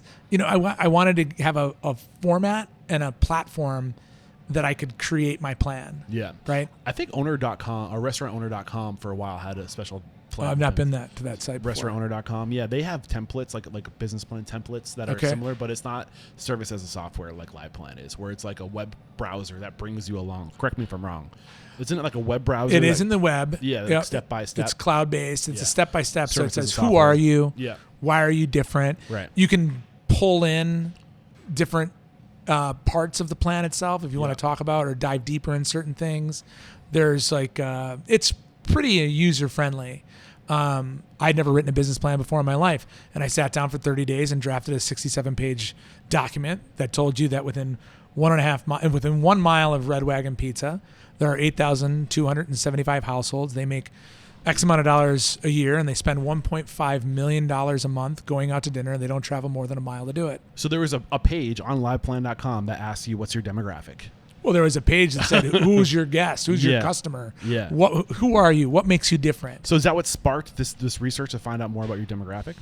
Or was that just intuitive? I think it was definitely a question within LivePlan and that whole month-long process of deep diving and saying, okay, well, I've talked about what I think, but how do I support that with real information? Got it. And LivePlan didn't give me the website to target the data I just gave you, but it asked me the question that I knew I needed an answer for. Got it. So it holds you accountable to the things you need to do. I feel like it did. It did for me. And I've gone back after COVID. I wrote another plan on liveplan.com, and I've gone back to it multiple times. So you have your location figured out based off the demographic, based on all the information you've garnered over the past 2 years. Were there any challenges with opening your first restaurant as far as like things you know now that you wish you knew going into it? Or advice, things you did right that you think other people should do? It's going to cost you way more than you think it's going to cost you. Cash is king. What did you think it was going to cost? So I went to the SBA, and I asked for $350,000. I paid $90,000 for the leasehold and assets of a previously owned restaurant within my space. What kind of restaurant was it? It's more of like a quasi-fine dining. It was called In Season, farm to table, real finicky, tweezery kind of food. They had one hood, no walk-in cooler, a bunch of used refrigeration, which we know is a no-no. Yeah. A bunch of tables and chairs that I didn't really need or want. It was a hood. How much of it was turnkey as far as because you still needed an oven? So I could have, at that stage, just opened it. I wouldn't have had an oven in here. But for what I visioned and what I wanted, none of it was turnkey. Well, that's what I was curious. I mean, just because a restaurant exists doesn't necessarily mean it's turnkey because what you want to do might not be supported in the kitchen. 100%. You only get one chance to open your restaurant. Right. Right. Unless you're like a super chef that can go walk into a kitchen and then reverse engineer a menu based off of the resources you have. But that wasn't me. Right. I was there to do pizza. I had my cuisine locked. I wasn't there to open a restaurant. That was not my goal. Few people can take that approach. I would agree. Yeah. I would agree. And there's some greats out there that definitely can. Ivan Kaysen could probably pull it off. Fuck yeah. He's a fucking ninja. For sure. I'm not one of those people. Yeah. So I just bootstrapped the whole thing from start to finish. So you said you had your trailer. You had a pizza oven. Yep. It was a wood-burning oven. Yep. Did you get another oven when you opened the brick and mortar, or were you using that oven? We were not using that oven. Okay. That oven couldn't be used because from a health code perspective, we couldn't cook food outside then bring it indoors. Isn't that kind of crazy that we started with cooking food outside and now we're legally allowed not to do it? Like, yeah. It just doesn't make sense to me. Well, we're a long It's way more from eating around the outside campfire than it is inside. Like, it True. just doesn't make any sense. But anyway, I'm sure there's more to it that I don't understand. So I love that you now have two ovens. So like the option was go to one brick and mortar with one oven, but technically you still have the opportunity to do the catering. Right, So which we shelved the first year we opened because we were just too busy. Right. But now it continues to be a huge, huge part of our business. Right. We operate every summer, and it crushes. And our month of June for us is bananas. It helps us store nuts for January, February, March. Which is another huge lesson. Yeah. Like you gotta, put those nuts away. during the And good times. understanding what is your market. So right now we had a 50-seat restaurant, 50 in, 50 out, right? 50 seats on the patio, 50 seats in the dining room. That meant, so in the summer months, I had mobile catering, which I could generate revenue on. I had a patio and an inside dining room. Yeah. So come January, I lose the mobile and I lose the patio. I go down by a third. I cut my revenue by a Does third. delivery go up? I don't have delivery because I don't partner with third parties.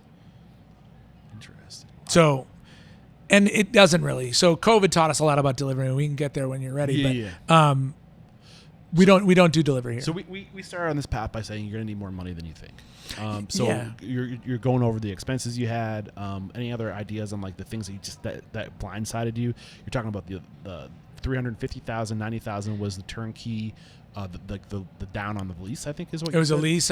Well, it wasn't even a lease at that stage. It was the space and the assets within the space. Got it. And then I had to negotiate a lease with the landlord, and they built this building in the late 40s, and they've never signed a lease for more than a month. Wow. And here I am. I have this business plan. I have this trajectory. I need at least 7 years before my return on investment. And so I printed a bunch of documents, my plans. I invited them into the space. I presented a strategy and an agenda. And they not only signed the lease for 10 years with another 10-year renewal, they also put in money to the building for the first time ever. And they put in brand new HVAC. Was that a request? It was. Where'd you know that was even an option for you? Which part? Being able to ask the property owner to put their own money into. By that time, I had negotiated thousands of leases in my career in real estate. What's the name for that? There's the term for can't remember. There's a specific term that is used to describe what you just said, where the property owner tenant improvements. Thank you. I think that's It's so they didn't pay for anything other than like the HVAC and things that would go to the common spaces. Like they paid for the moving a mop sink and bathrooms and things like that. But the HVAC is a huge expense. It is, and I was very fortunate because I actually put the maintenance and ongoing responsibility for the maintenance of that HVAC in my lease. And you're that's not pulling on the me. hood out when you leave if you go to a different location. No, that's why I was psyched that I had the hood. The hood was here. A huge lesson. The That's hood an was asset here. that the property owner owns. Correct. And it adds value to the building, which they can leverage if this doesn't work out for you, or if you choose to scale out of the location. 100%. If you're trying to open your own spot and the building owner says you got to buy the hood and install it, I mean, I would at least try to get some sort of, cash somehow, whether it's deferred rent, because the asset's theirs. The second you leave, you can't take that with you. Were there other opportunities for tenant improvements? I think anything that, if you imagine, flip the building upside down, whatever falls is stuff you get to take. Everything else is money you should be asking for your landlord. I would say that, like, what's underneath the ground too. Yeah. Plumbing, things like that. Yep. Those are huge expenses. Plumbing, electrical, HVAC. Yeah. All the systems that enhance the building itself. Especially if the building was built in 1940. Yeah. Tell me about it. Like the draw, the demand that these newer modern appliances and all that stuff have, like sometimes like that shouldn't come out of your pocket. 100%. The space that we're currently in right now, Eric, was a Chinese restaurant that hadn't been touched since 1952. That's wild. And they had a very rudimentary electrical system with screw-in fuses. Yeah. So what was the first year like? Scary. Within the first 3 months, I had set aside, I had drained most of my retirement accounts. How much do you have put aside? At that point, I think I probably had retirement accounts on upwards of about 80, 90 grand. Wow, that's scary. I had drained most of that. I had held off to about 25 grand just out of fear. And within the first 3 months, I drained the remaining to make sure I made payroll. Wow. Because you can't not pay your staff. You need people. I also didn't pay myself for the first 5 years of Red Wagon. So 2012. Where was the money coming from? For me, I would pull draw on occasionally. I almost lost my house 3 times at foreclosure. I think it's also important to point out you had a partner with a full-time job. I did for the first 6 months. Yeah. And then she bailed and came in with me. Oh, wow. So Jackie's my CFO, and she and I have run this business shoulder to shoulder. She dropped the nerdhood, huh? What's that? She dropped the nerdhood, huh? She did. She's still super nerdy in the best way possible. Hey, nerds have their place. I mean that with the most respect. And I don't think that she would be happy with being called a nerd, but she's wicked smart. And no, I mean it with respect. I think we are, like, entrepreneurs, restaurateurs need to do everything they can to surround themselves with the nerds. I would agree. Yeah. I would agree. But she's a brilliant woman, and I've been fortunate. So the first year, what I learned really quickly is as anyone starts a business, as you know all too well, 10 years in yourself, Eric, on this, that you're doing all the things. Right? You do all the things. Not only are you buying the food, you're writing the recipes, standard operating procedures, You're scheduling everybody. You're printing the menus. You're working service. You're negotiating your contracts with your garbage and recycling and compost contracts. You're ensuring that the lot's been cleared of snow. You're doing all of the things. What has your evolution been? Going back, looking at 2014 as a brick and mortar restaurateur, the physical space. We talked about blowing out the wall. This happened a year ago. So we just expanded into this space. So 11 this years, year. 10 years, putting the energy into doing the thing to create the opportunity to let the cash flow and the people determine the growth. Yeah. Right. But like reflecting over like the evolution as you as an operator, how you've improved. What were those biggest milestones for you? I think when I started to hand things off. When did that happen? The first tier was I want to say 15 probably. Identify the tiers while 16. you're thinking about that, because I want to. So the first tier, like I think handing things off is that's a leap of faith moment. We as people feel like we need, unless I do it, it won't be done correctly. That notion, right? Letting that go to a certain extent and starting to hand things off to people, saying, "Hey, I need help with this. I'm going to grab you, this individual, and you're going to help me deal with tip outs and scheduling. And you're now going to be a manager of sorts." When I started, I had staff in the front, in the back, and me. Why didn't you do that sooner? What was holding you back? Fear. Fear of what? Control. If I didn't do it, it wouldn't be done correctly. How was it being done? Just sheer terror. Just not. I can't fail. I have to be here every day to make sure that things get done. Was there a process that was you're doing the schedule, you're doing the tipping out? Like, was there a step-by-step process to do these things, or was it all just in you? It was all in me. I didn't have like an SOP for that. I had it for the food and buying. So eventually I handed off things in the kitchen to have help with that. So I had a chef de cuisine that came in under me as the executive chef of Red Wagon, and that CDC helped me open and buy and build out the order guides. Is this still tier 1 or is this now tier 2? This is tier 1. Tier 1. And then eventually in tier 2, I added someone to help me in the front, and that was Jackie. And then eventually now my chief operating officer, Carrie. And Carrie, Jackie, and I run the business today. And that first tier of really empowering Jackie and Carrie to help drive the business was a pretty pivotal moment. If tier 1 was 2015, when was tier 2? No, sorry, tier 1 was the opening. Tier 2 is 2015. Yeah. And when did tier 2? Oh wait, so you said you started delegating things in 2015, right? That was tier 1. Tier 2. That was tier 2. Okay. So tier 1's opening, right? Okay, it was all me. Got it. That was first stage of opening. Has there been a tier 3? I think so. Yeah. What was that? I think COVID kind of mucks up the waters a little bit there. I think tier 3, it's hard to describe tier 3 because it started with COVID, and it feels like a lot of that dirty word of pivot hasn't gone away much. You know, it's just kind of this bob and weave. When COVID hit, we had years of data. We knew who we were. We knew how to connect with our consumer. I want to unpackage this, but I want to make sure I get all the points of evolution out now, Okay. and then we're going to go back. Hit me. And we're really going to. So tier 1 opening, tier 2 delegation, replacing yourself with other people and handing off responsibility.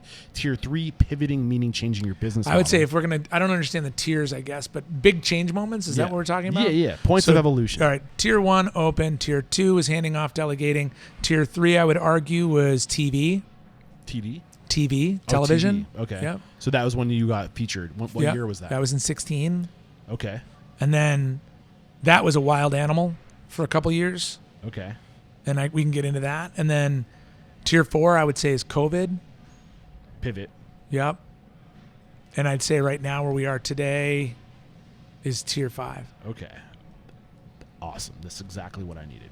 So, we covered, I think, opening, right? You being here every day, figuring things out. That hasn't changed. That hasn't changed. I love that you're still here. I always say that a restaurant owner, you shouldn't open a restaurant unless you shouldn't have to be at your restaurant every day. No, I want to be here. But if you should, I feel like you should you should create the situation where you can get away to go chase a TV opportunity and know that the house isn't going to crumble when you step out of it.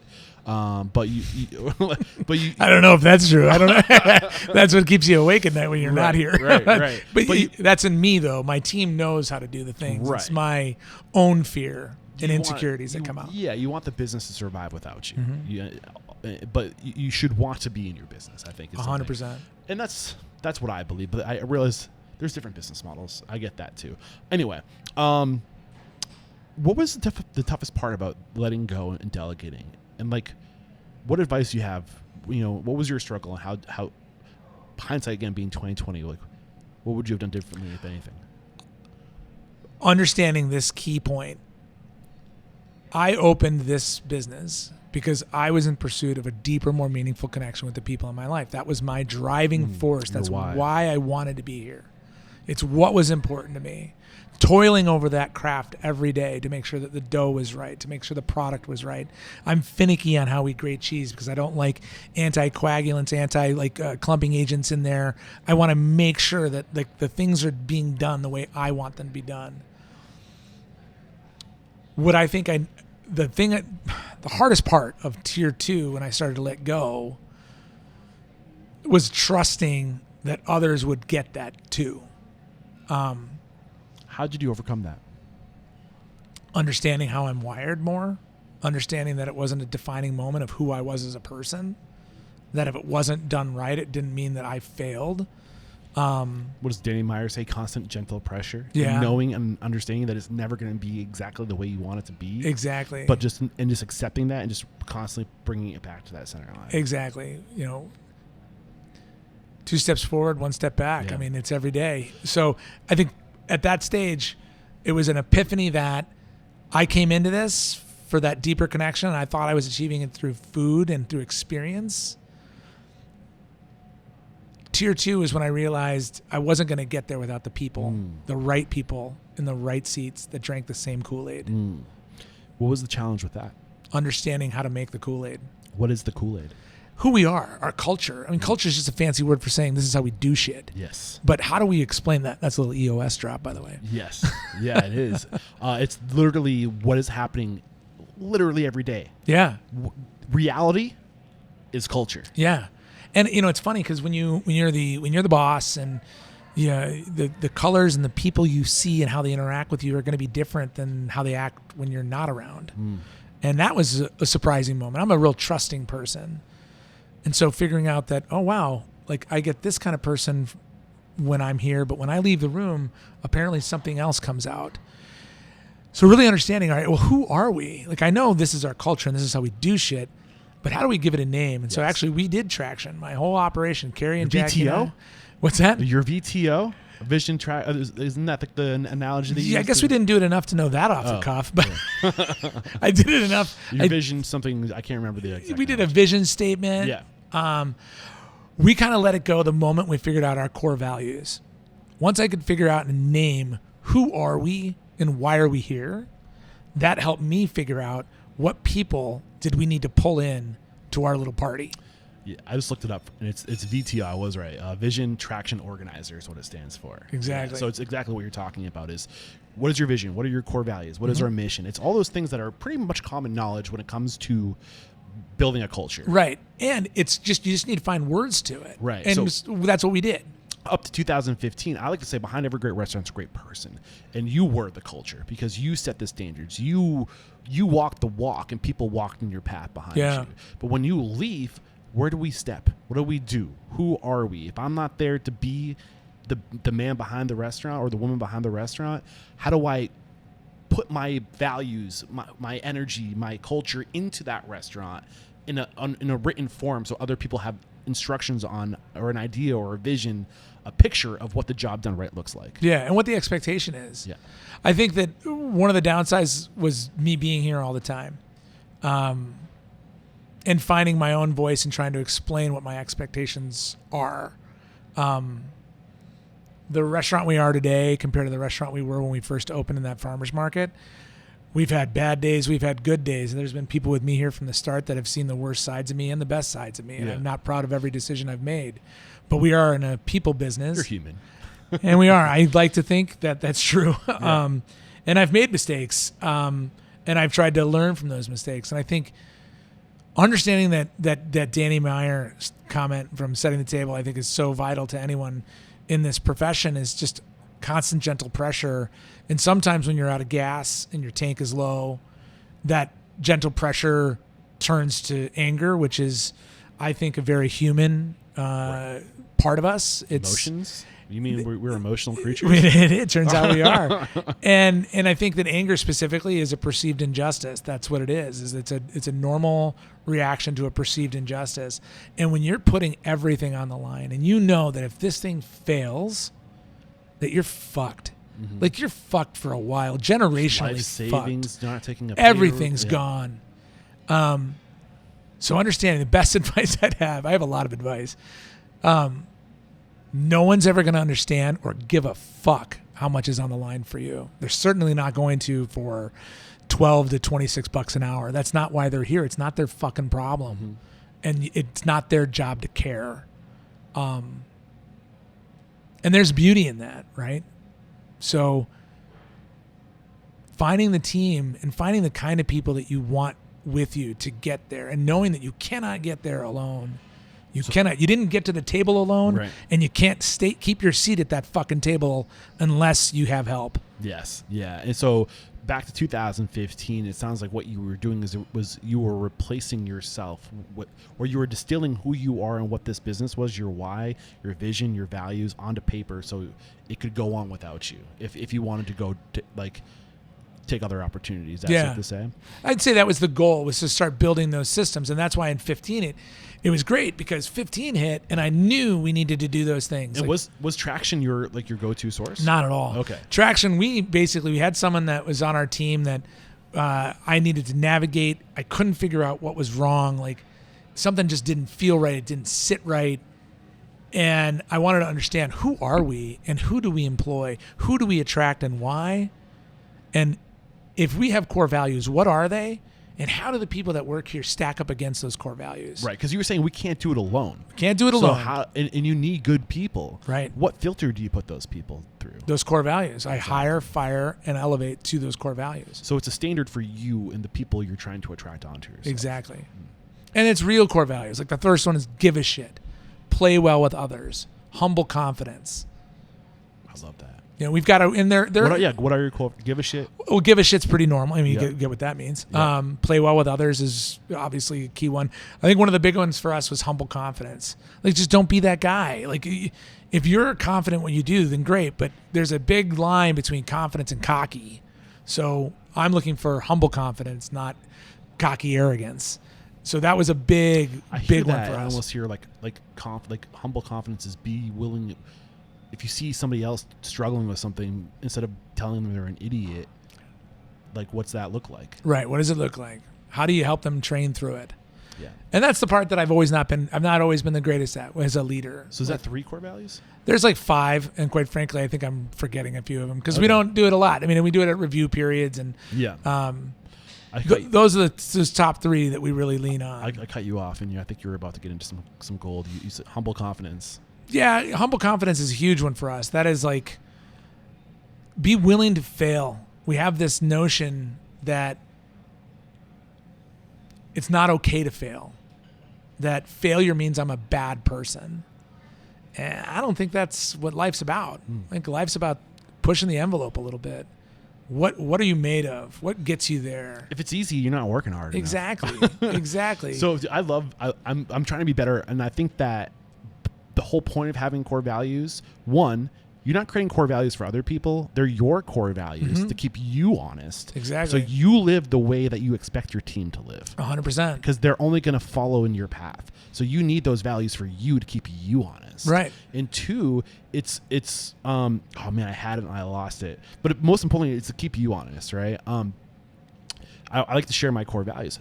They're there so you can repeat them. I think that's the other thing too. It's not enough to write them down. At least 3 of them. Yeah, but you're supporting my core values, right? My first one's integrity. Give a shit, right? Mine's we have integrity. Second one is we are students. We're constantly learning. We're constantly, like, in my mind, I think that was, what was your second one? You said it. Play well with others. I feel like being a student means, like, like we're here to learn. We're here Yeah. to I don't know if maybe that's a little bit of a stretch. Third one for me is we're teachers. And I think in your mind, like you need to be humble and recognize that you need to teach people. You need to bring them up to your level. Yeah. And then beyond that is we communicate, we collaborate, we show up, we have fun. Those are my core values. Anyway, I just like sharing them because what's the point of having them? Exactly. So anything else in that 2015 tier? I think that's where kind of the wheels flew off the truck in many ways. Like we were building these systems so I could easily walk away or feel like the business could operate without me. And then it felt as though every quarter the business was changing. I think anyone who does what we do, I'm an unknown, a no-name chef in a no-name intersection in Southwest Minneapolis. When we opened, I unlocked the door and I turned the lights on, and I hoped that people would come in. I've toiled over a craft, the style of my cuisine, the steps of service that I felt was important in an elevated version of pizza experience. As you look around this restaurant, does it seem like a mom and pop pizza joint? I like to think it's fine dining pizza, and that's what we're going for here. So how do I get people to come in the door and give us that moment, share with us that 45 minutes to an hour where we can give them an escape, where we can take them out of their day and meet them where they are, because people are here not for the hot food and the cold drink alone. They want that experience. Yeah, I think that's a great segue. And I think now's a great time to thank our sponsors, so we'll be right back. We have to interrupt today's video to let you know that right now, Restaurant Systems Pro is offering a no strings attached 60-day trial that will help you improve your systems, increase your profit, and find better work-life balance. All you have to do is click the link below. We're back, and what I would love to get into, so the last thing you mentioned before we broke for sponsors was you said that we're in people want to escape. Mm-hmm. And that you understood that people are coming here for an escape. And I don't think that restaurant owners fully understand that is an experience that should be something that we charge a premium on, that we traditionally have not been doing. And we're guilty of that. And I think we need to be better about knowing our value, because we are creating an experience for people. They are escaping. They're going to a different place when they come into your restaurant. And I'll say last night, I came in here and I escaped. It was amazing. Great. I had a great time. I was surrounded by friendly people. I felt like I was a part of this community, and I'm from East Bumfuck, New Hampshire. Like I escaped to a community that it felt very comfortable. I love that. And I hope I'm not putting you on the spot right now, but I also paid $91. Yeah. And I'm so happy that you charged me. I got a salad. I got chips. And I got wings and 3 glasses of wine. I'm a little bit of a lush. What can I say? So 3 glasses of wine, chips, a salad. The Which burrata salad. Okay. All right. What'd you think of that? It was delicious. Fucking hell. I'm not complaining, for the record. Okay. I don't think you were. I'm encouraging more people to I feel like when you go on an escape and you have that experience, there's so much value in that, and I feel like you recognize your value and you're willing to charge for what you're worth. I think, and also we're very much market.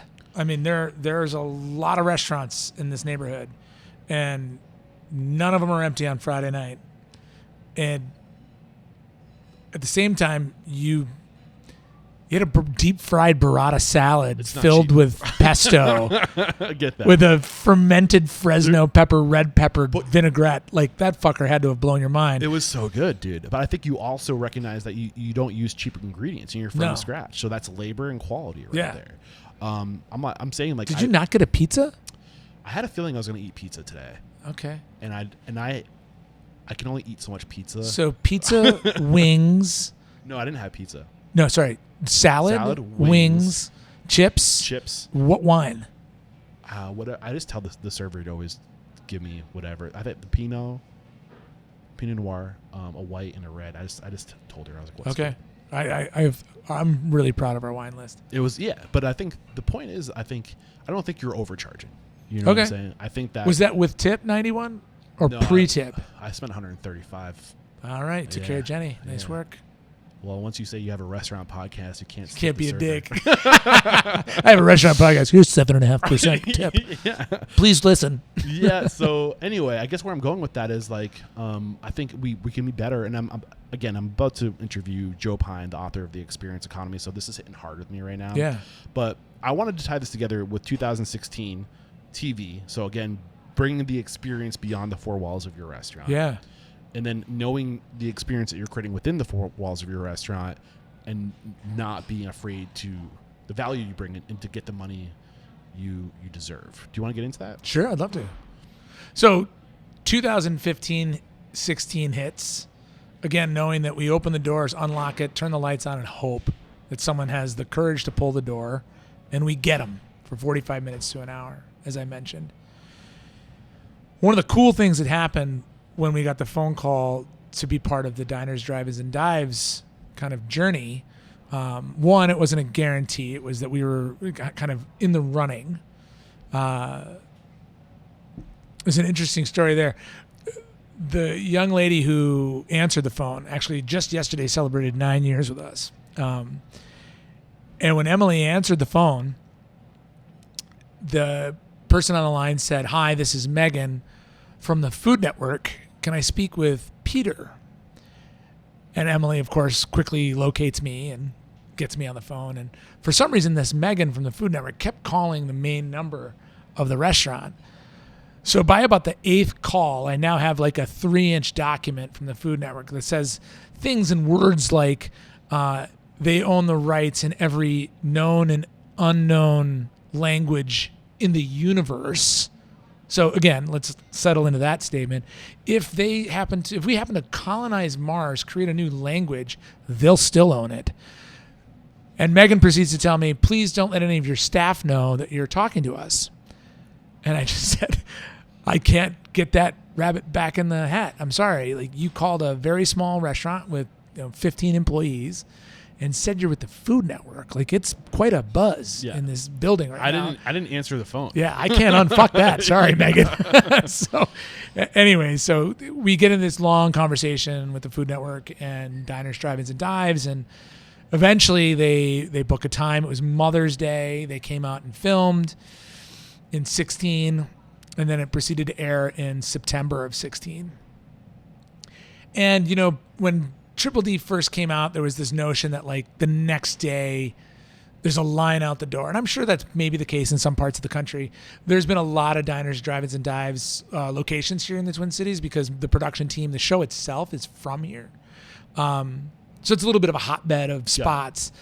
So it's a little bit of a different...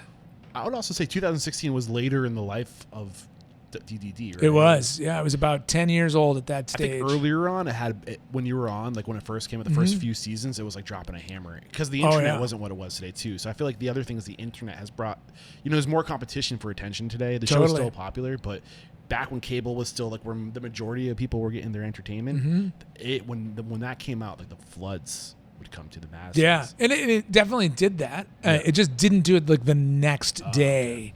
We didn't have a line out the door the next day. So when it aired, we threw my friend who was the director of photography on the show, Anthony Rodriguez. He suggested, he also lives in the neighborhood. He said, "You should throw a party." And I said, "Great, I have a parking lot. Great idea." Put a big circus tent up.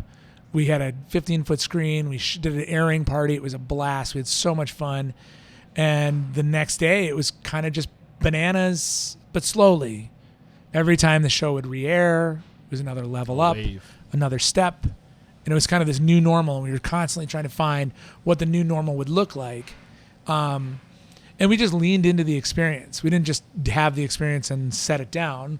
We leaned into it. So when Guy would call and say, "Hey, we're doing a grocery games tournament with Triple D chefs. You want to come out to that?"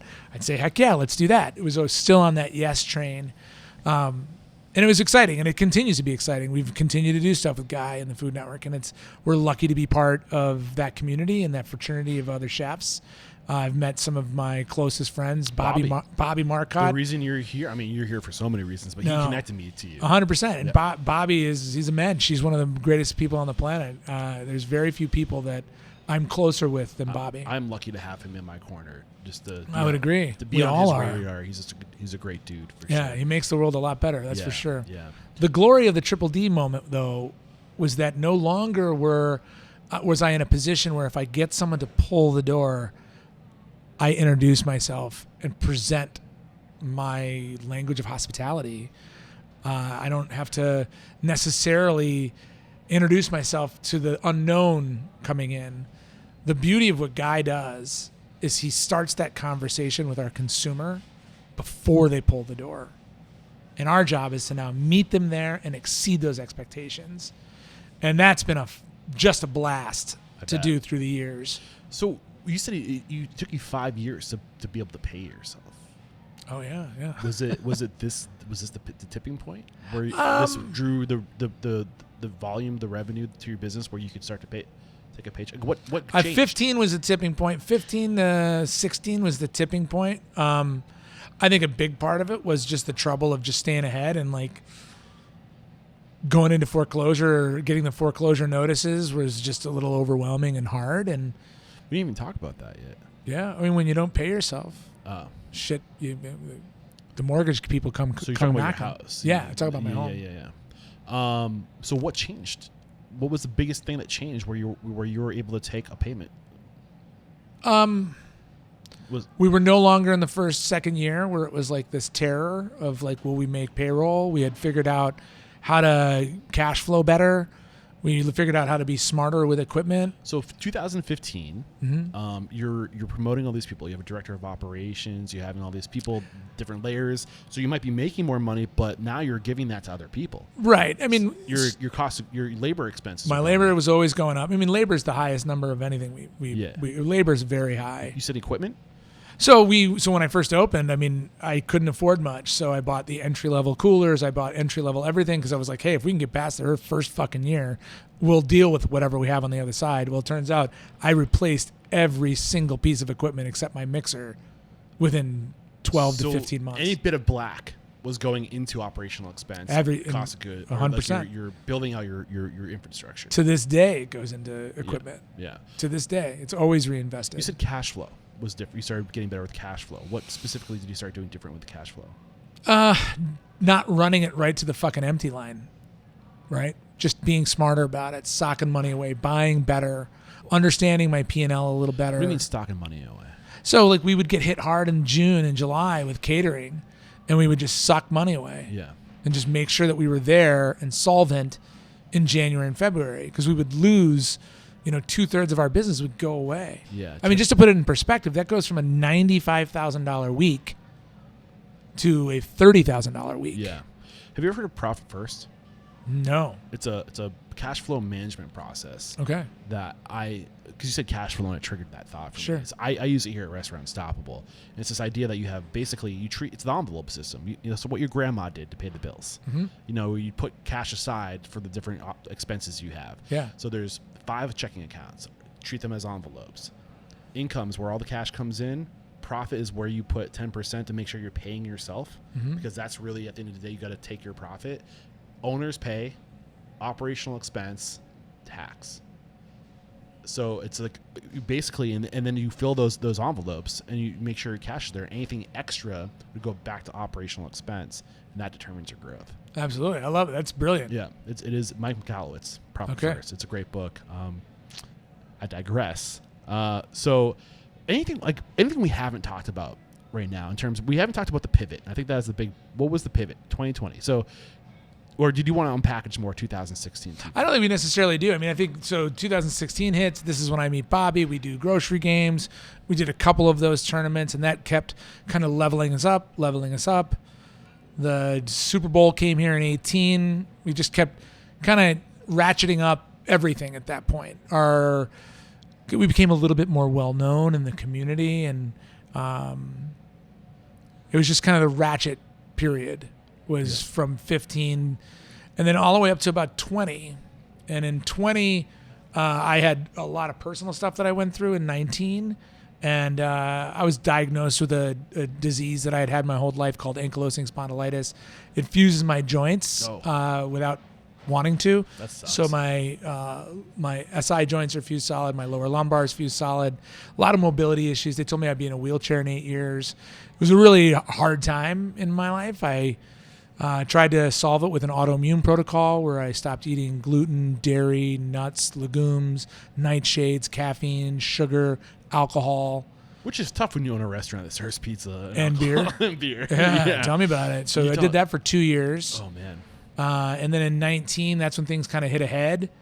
I didn't want to see. I'd never been to anywhere really, and so I went on a trip. I wanted to see Italy standing, not in a wheelchair, and I was nervous about that. So we went to Italy for a long trip, my family and I. That was super eye-opening. I went there with the notion that I was going to see that country through my eyes, not my mouth. That lasted 3 days. I had my first pizza on the shores of Lago d'Orta in 19. That was a pretty magical moment that I hadn't had in pizza in about 2 years. So you're thinking to yourself, I got to do the things like I always wanted to do while I still can. Yeah, and I brought up this trip because it was there on that trip. And we didn't go into any major cities. We saw that whole country from the back roads of Italy, from Milan through Piedmont, all the way back down through central Italy, down to Puglia, and then back up and out of Rome. We drove 4,700 kilometers in a rented car. It was the trip of a lifetime, largely unplanned. Just get out there and see the world, and actually wildly affordable. I think the flights were the most expensive part. Right. But it was on that trip that I had probably the biggest and most powerful epiphany about my business. Once I created this place, it became me.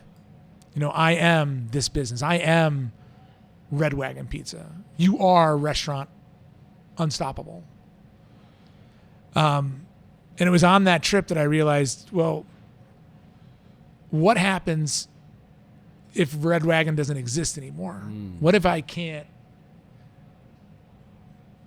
do the job anymore? What if I end up in the wheelchair? I can't, what happens? If I am the thing, if I am the business, what happens if the business goes away?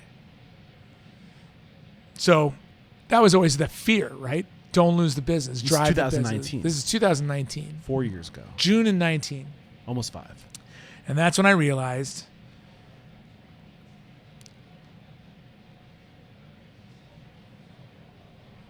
the fear again.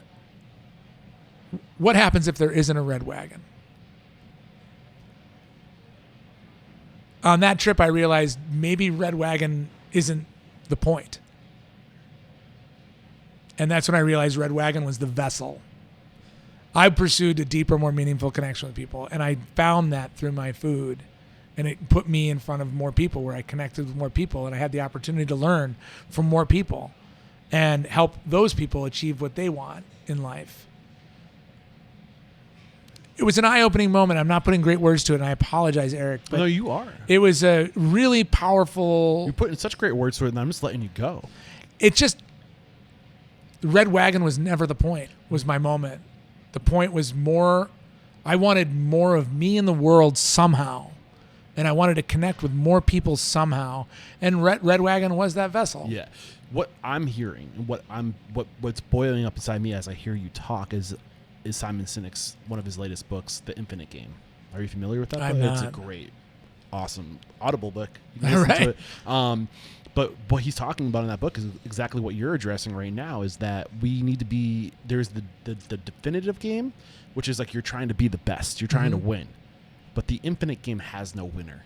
Yeah. It goes beyond you. It's when you come to an end, you pass the baton to the next. It's a way of being. It's a set of values. It's the change you want to see in the world. Yeah.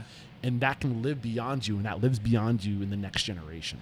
Yeah. I think is that what I'm hearing? Yeah, you are. Because when I got back, I have a really good friend that helped me kind of also find words to this notion that, like, a lot of times there's a lot of pizza joints in this neighborhood, right? We've got a lot of really well-known ones, and people feel like, well, if I go to the Broder's Cucina Italiana, which is a 42-year restaurant right up the street, fantastic family. The Broders, I love them to pieces.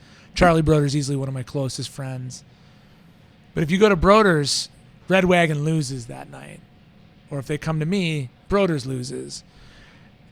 life isn't pie. Just because their slice is a little bigger one night doesn't mean my slice has to be smaller. There's enough for everybody. We live in a world where we have a lot of consumers, and we have no shortage of people trying to find tables on the dinner hour on any night of the week. So instead of this concept of competition, it's the all boats rise. We all do better together. Abundance mentality. Yeah. Yeah. And so I think that's where I really started to really take hold in me, and understanding that though I've always believed that, I never have tried to use this place as a vessel to promote it.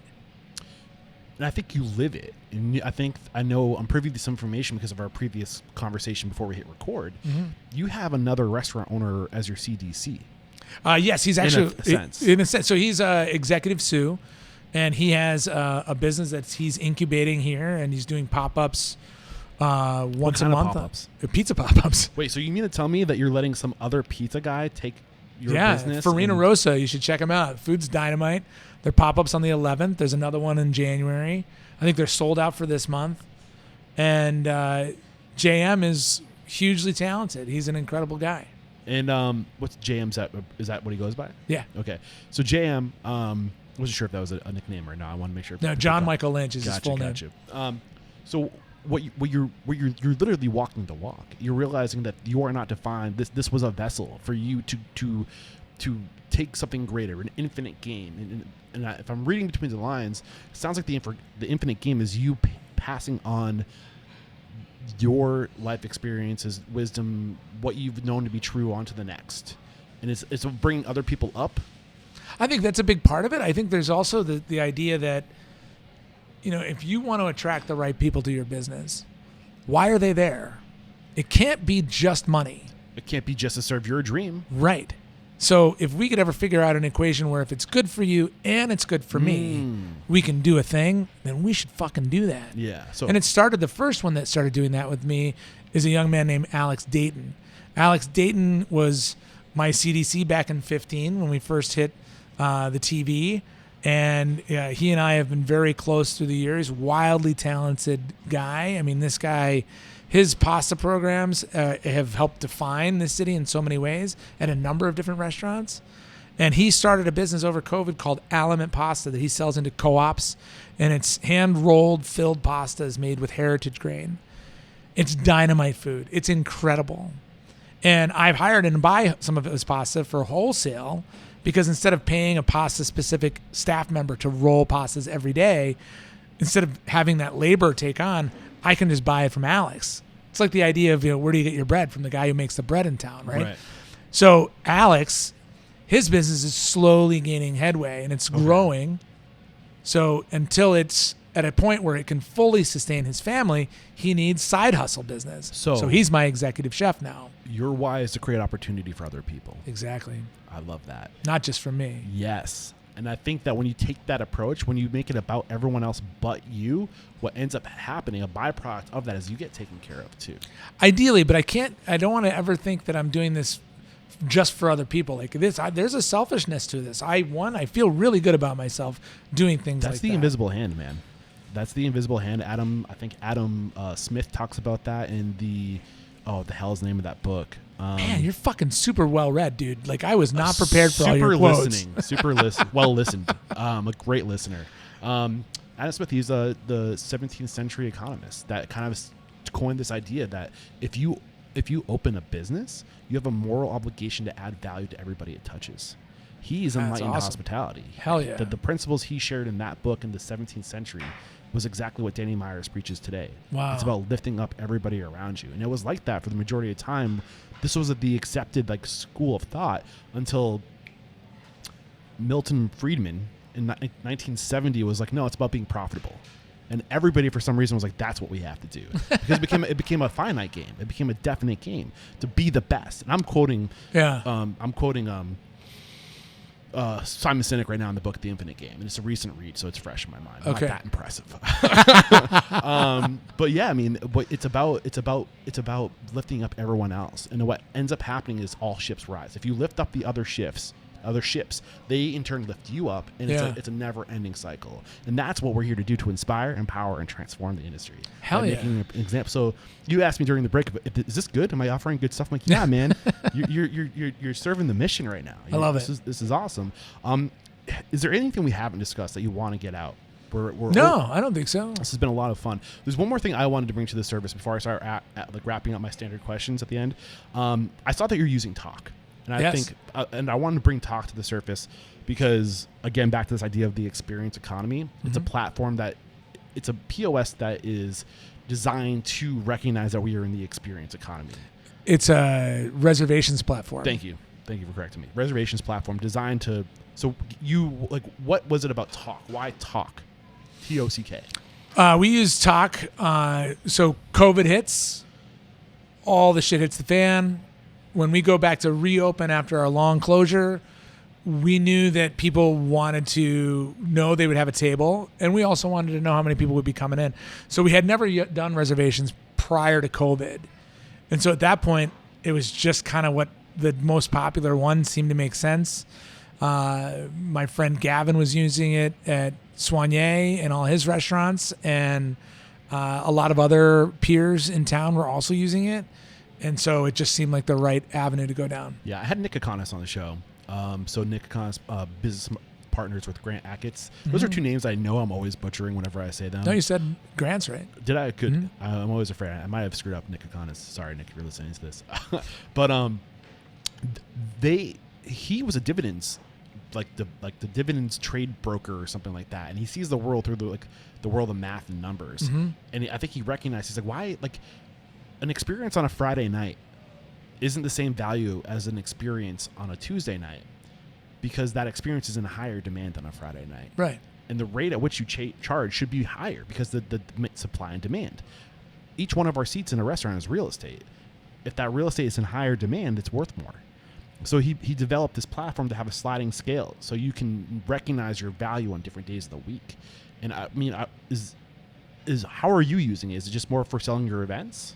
So it's reservations. So if you wanted a table of 16 on a Friday on the 22nd of December, you'd go to the platform and secure your table. We also sell the classes and events. So we have, in this expanded space we call the Brookside, we have an event space in here. We also have what we call the Brookside Kitchen, which is where I teach the Pizza with Pete classes that were born over COVID. Over COVID, we did these online on Zoom calls, and I would send packages with frozen food all over the country and with instructions on what to do. We'd meet up on a Zoom call. After COVID, people wanted to do those face-to-face. So we use Talk in order to basically sell the slots. So it's a reservations platform, but it's more than that in the sense that it's an event management platform. Exactly. And we're in the experience economy. Again, I'm echoing this. And I don't think you're diversifying your cash flow.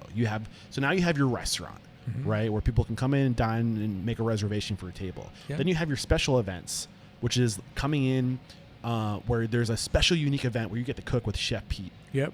And then there's your catering. And what else am I missing as far as your prefix meals? Are you still shipping those out? We're not doing the pre-ship meal, though. We're not shipping those out. So it was April of 2020, April 1st, actually. A guy called and said, hey, we got the Food Network to sign up for 3 episodes of Triple D Takeout Edition. And I hung up the phone thinking he was fucking with me.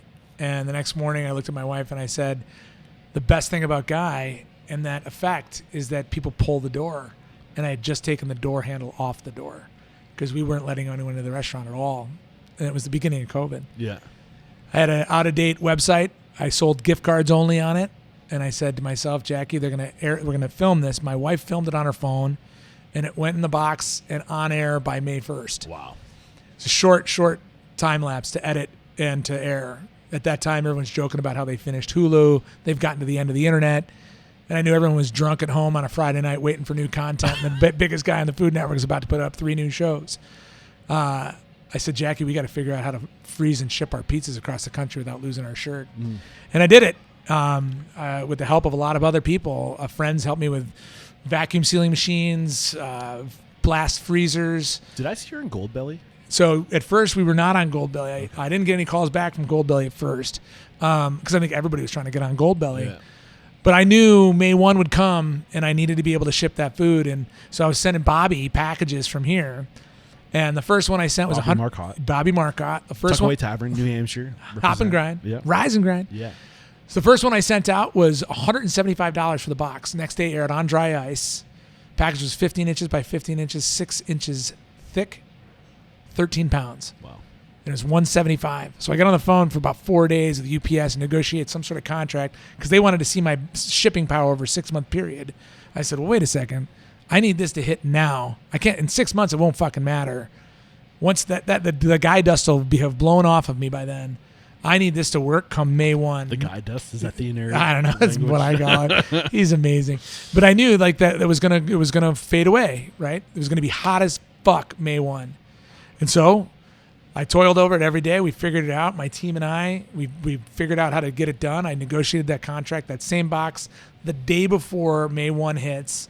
I successfully sent a box to Bobby, and it cost me $32. So then we charged $100 a box, got 4 pizzas, and a $25 flat rate to ship it. And we did that on our own for 4 months. At the end of that, that's when Guy had put Goldbelly in touch with the other people that had been on Triple D Takeout, and we negotiated a deal to get onto Goldbelly. And Goldbelly is simply a storefront. We still produce everything here. It's a marketplace. But that move, what Guy did with getting us on that show, again, Yeah. And it's hard to get accepted into Goldbelly, too. It's really I should hard. just preface that if you're listening to this. Like, you got to be a staple within the community. And the idea of that is if you grew up in Minneapolis and you're living in Miami and you want your Red Wagon pizza, you can get it. Yeah, and there's a lot of other ones out there. Broders, Lola. I mean, a lot of people are on there now. You need to have a cult following. You have to have a big followership. And I think I'm very fortunate to be among the few in this city that are on that platform. But that first call that Guy made, that move saved not only the people that benefited from the $25 million he helped raise in the first 3 months of COVID, but it also helped me save my business. We're talking before we started today, and I was like, Guy Fieri is a guy.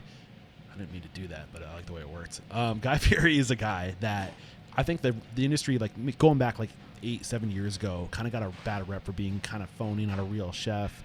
And these are things I heard from other people in the industry. I disagree. I'm getting there. And I don't know if there was a single man or woman who's single-handedly added so much value to independent restaurant operators across the country. Like since day one, though. Yeah. And it's not just the show. It's what he continues to do thereafter. Yeah. And I just want I just want to take a moment to recognize. 100%. He doesn't need to do that show. Right. He doesn't need to do that show. He does that show because he knows the impact. The coolest part about doing that Triple D Takeout show was the phone calls that I would get from Guy at 11 o'clock at night when he'd be standing with another chef that they just filmed Triple D with. And he'd be like, you got to talk to Pete. For some reason, I became the guy that like knew how to ship stuff in his mind. Mm-hmm. And it was an honor, and I continue to... He's a connector. He's amazing. He is a connector of people, the great amalgamator. I mean, he is an amazing human being, but he's allowed me the honor of helping others with shipping and figuring that out. And I know Bobby has done a bunch with that. Bobby ships a ton of food as well. I'm like 500 places. Like I've been around because so many people that I talk to have also been featured on his show. So I'm like 1 point removed from him from like so many different directions. I don't know if anybody. I mean, it's a small industry, but it's like. But the point I'm trying to make is like I get to hear about these stories. Yeah. That from a perspective that not many people are privy to, because I get to bump up against the same people. Yeah. You know? And everybody just says amazing things. Yeah, anyone who has anything bad to say about him, just one, doesn't know him, and haters are going to hate. Right. I can't believe, dude, we've been going for an hour and 24 minutes of like straight recording time with breaks included. I'm loving the conversation. I don't want to wrap it up, but I do want to respect your time. So I'm going to run through some questions real quick. Hit me.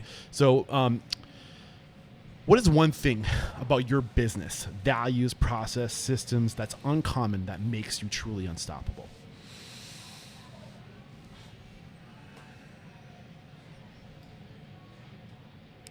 I feel humility. I think a lot of people out there tend to stand up and beat their chest and say, I'm the best. I make the best pizza on the planet. There's nobody better than me. I don't ever claim that.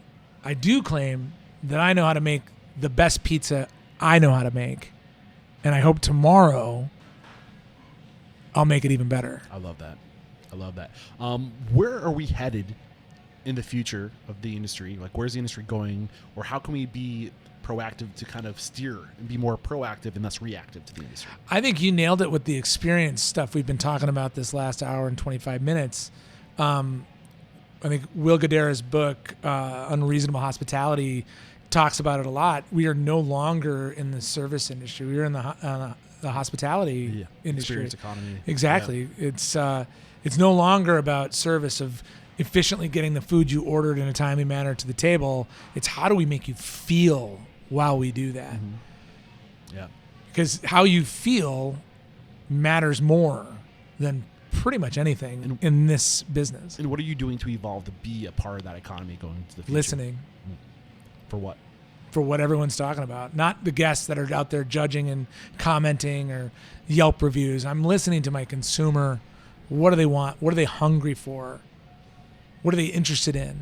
Do they want? So we started these classes. And I was a little gun shy on it because it's putting yourself out there. And So we loaded the classes up and we sent out an email to all the emails that I have in my list.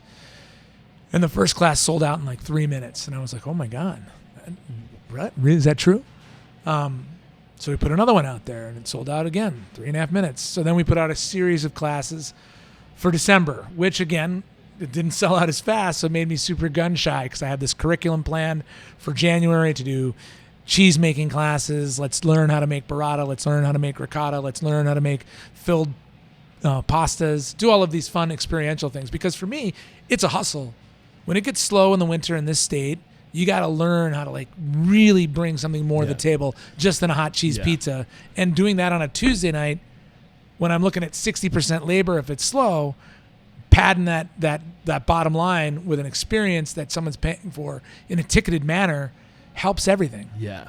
And this is a question I meant to ask earlier, and it's something I want to start talking about. I'm not going to have you share your gross. I don't need that to be public, but what is your percent margin today? Profit? Not great. Our labor has been kind of garbage over the last 6 months. Yeah. I don't see that going down. No.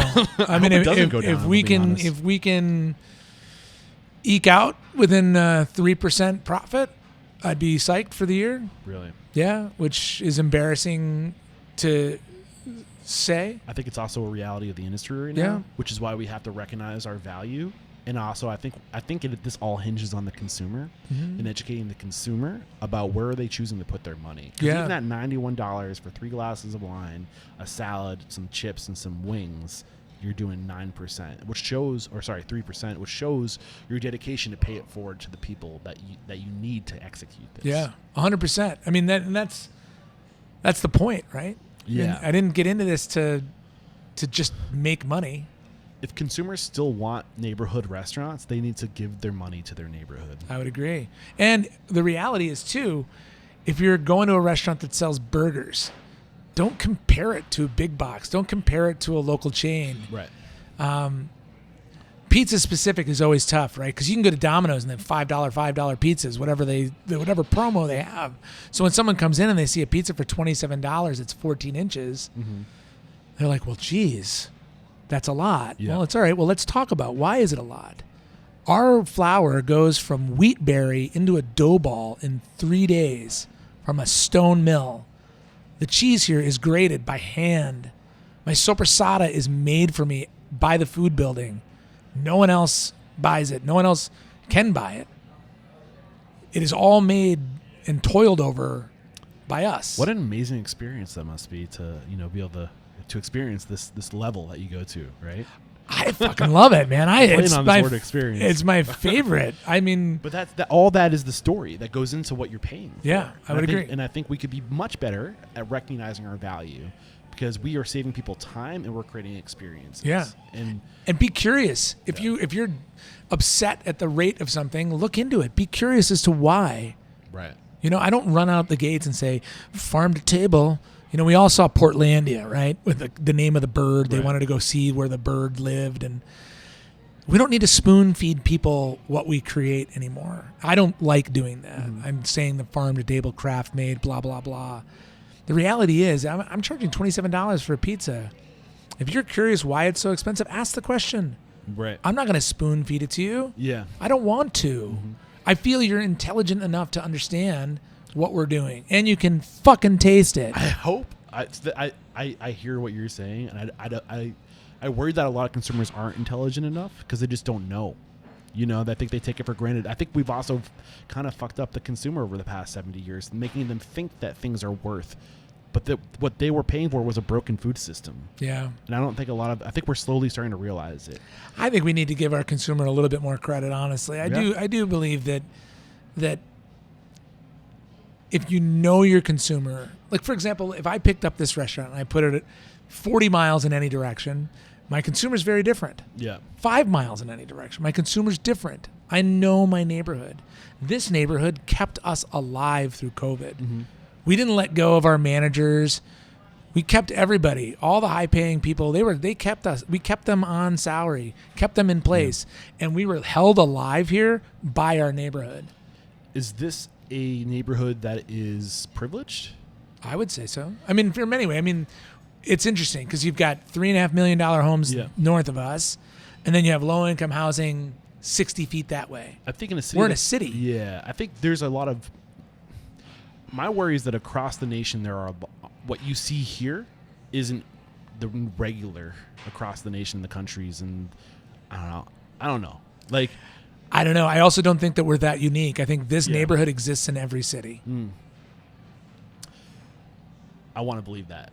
Same, but I want to believe that. I really do, and I'm hopeful that we're going to get there. I think that it's happening. I agree with you that we have to give them more credit. I think it's happening. Yeah, it's happening. What is one? So, if their mission statement is to inspire, empower, and transform the industry, how have you personally transformed? Who are you today versus the man you were in 2014? That is a big fucking question, dude. Oh, man, ask easy questions. No, you don't. I'm grayer. A lot grayer. It looks good on you, though. Oh, thanks, man. I would like to think that I'm a more evolved person, a more self-aware person. I never went into any of this thinking I had all the answers. I now know I have none of them. But I've tried a lot of different things, and I know what works and what doesn't work.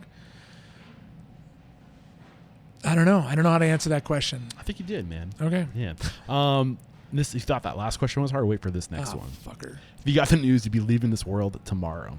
All the memories of you, your work, and your restaurants would be lost with your departure. With the exception of 3 pieces of wisdom you could leave behind for the good of humanity and your legacy. What would those 3 pieces of wisdom be? Don't be afraid to fail. 1. Trust your gut. 2. Love. 3. Unconditionally. Chef Peter, this has been a lot of fun, my friend. It has been. Thank you so much. I like to say, like, all I do is ask questions. You make what I do possible, so thank you so much. There was tons of lessons, tons of great conversation in this one. Who do you respect and admire? Somebody that if you found out there were a guest on this podcast, you'd want to listen to what they have to say. Who's that for you? I love that you asked that, and quite frankly, I have to tell you, I didn't know you before we sat down, but I respect and admire you and doing this and sharing the story, because I have to imagine, I'm not a big podcaster, I haven't listened to a lot of them, but you have done 1,049 of them as of today. Yes. And I would imagine a lot of them are people like myself at different varying degrees of the profession. There's not a one size fits all. It's always one size fits one. And I love that you're doing this and getting the stories out there of how we create those beautiful moments that happen around a table. I admire a number of small operators in town here. Tim Niver, who we talked about earlier, you're going to go see him soon. Got him queued up. Oh, man, I really admire Just Tim. went live. Forgot to mention his name. Sorry, Tim. I'm so excited that you're going to go see him. Yeah. I'm a big admirer of Tim. I'm a big admirer, of course, of Bobby Marcotte. He put me in front of you. My friend Steve from Ate It, I admire hugely. In town here. Reggioni? How do you say his last name? Steve Reggioni. Yeah, I think that's right. Yeah. I'm not a good person of butchering names. Oh, dude. Yeah. I know how to butcher them well. I think we're very well aligned with our skills and strengths. And then Gavin Kaysen in town here. He's a very dear friend and one I'm honored to call a close friend in town. I also admire deeply Danny Del Prado, who is a amazing chef and restaurateur. How many names have you just dropped on me? So we have a bunch. Sorry, not trying to drop names. You asked. Tim Diver was the first one you mentioned. Tim, Bobby, Steve, Gavin Casey, Daniel Del Prado. Yep. And then I'm going to give you a last and final, and I think you should reach out to them, is Allison Arth from Salt and Row. Allison. So I am right now 4 for 6. Soon to be 5 for 6 because I'm going to get Tim Niver on the show later this week. Heck yeah. So that's awesome, man. I mean, hopefully I can still find people 5 years from now.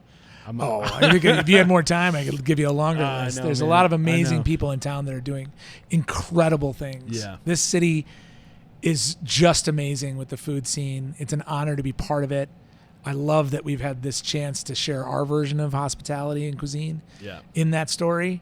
And I hope to do it again tomorrow. Yeah, Jared, when you're editing this, please put the links to those episodes. We have them.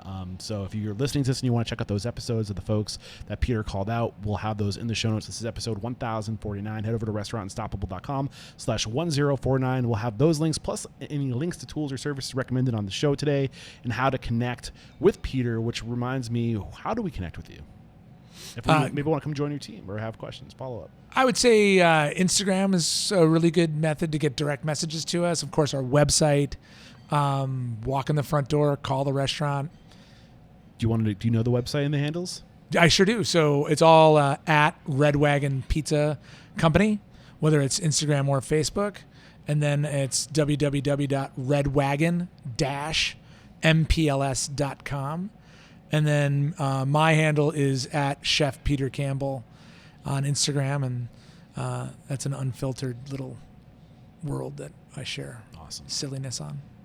Chef Peter, thanks again, my man. There is no questioning. You are unstoppable. Oh, my man. Thank you for this. This has been a treat. Pleasure's mine.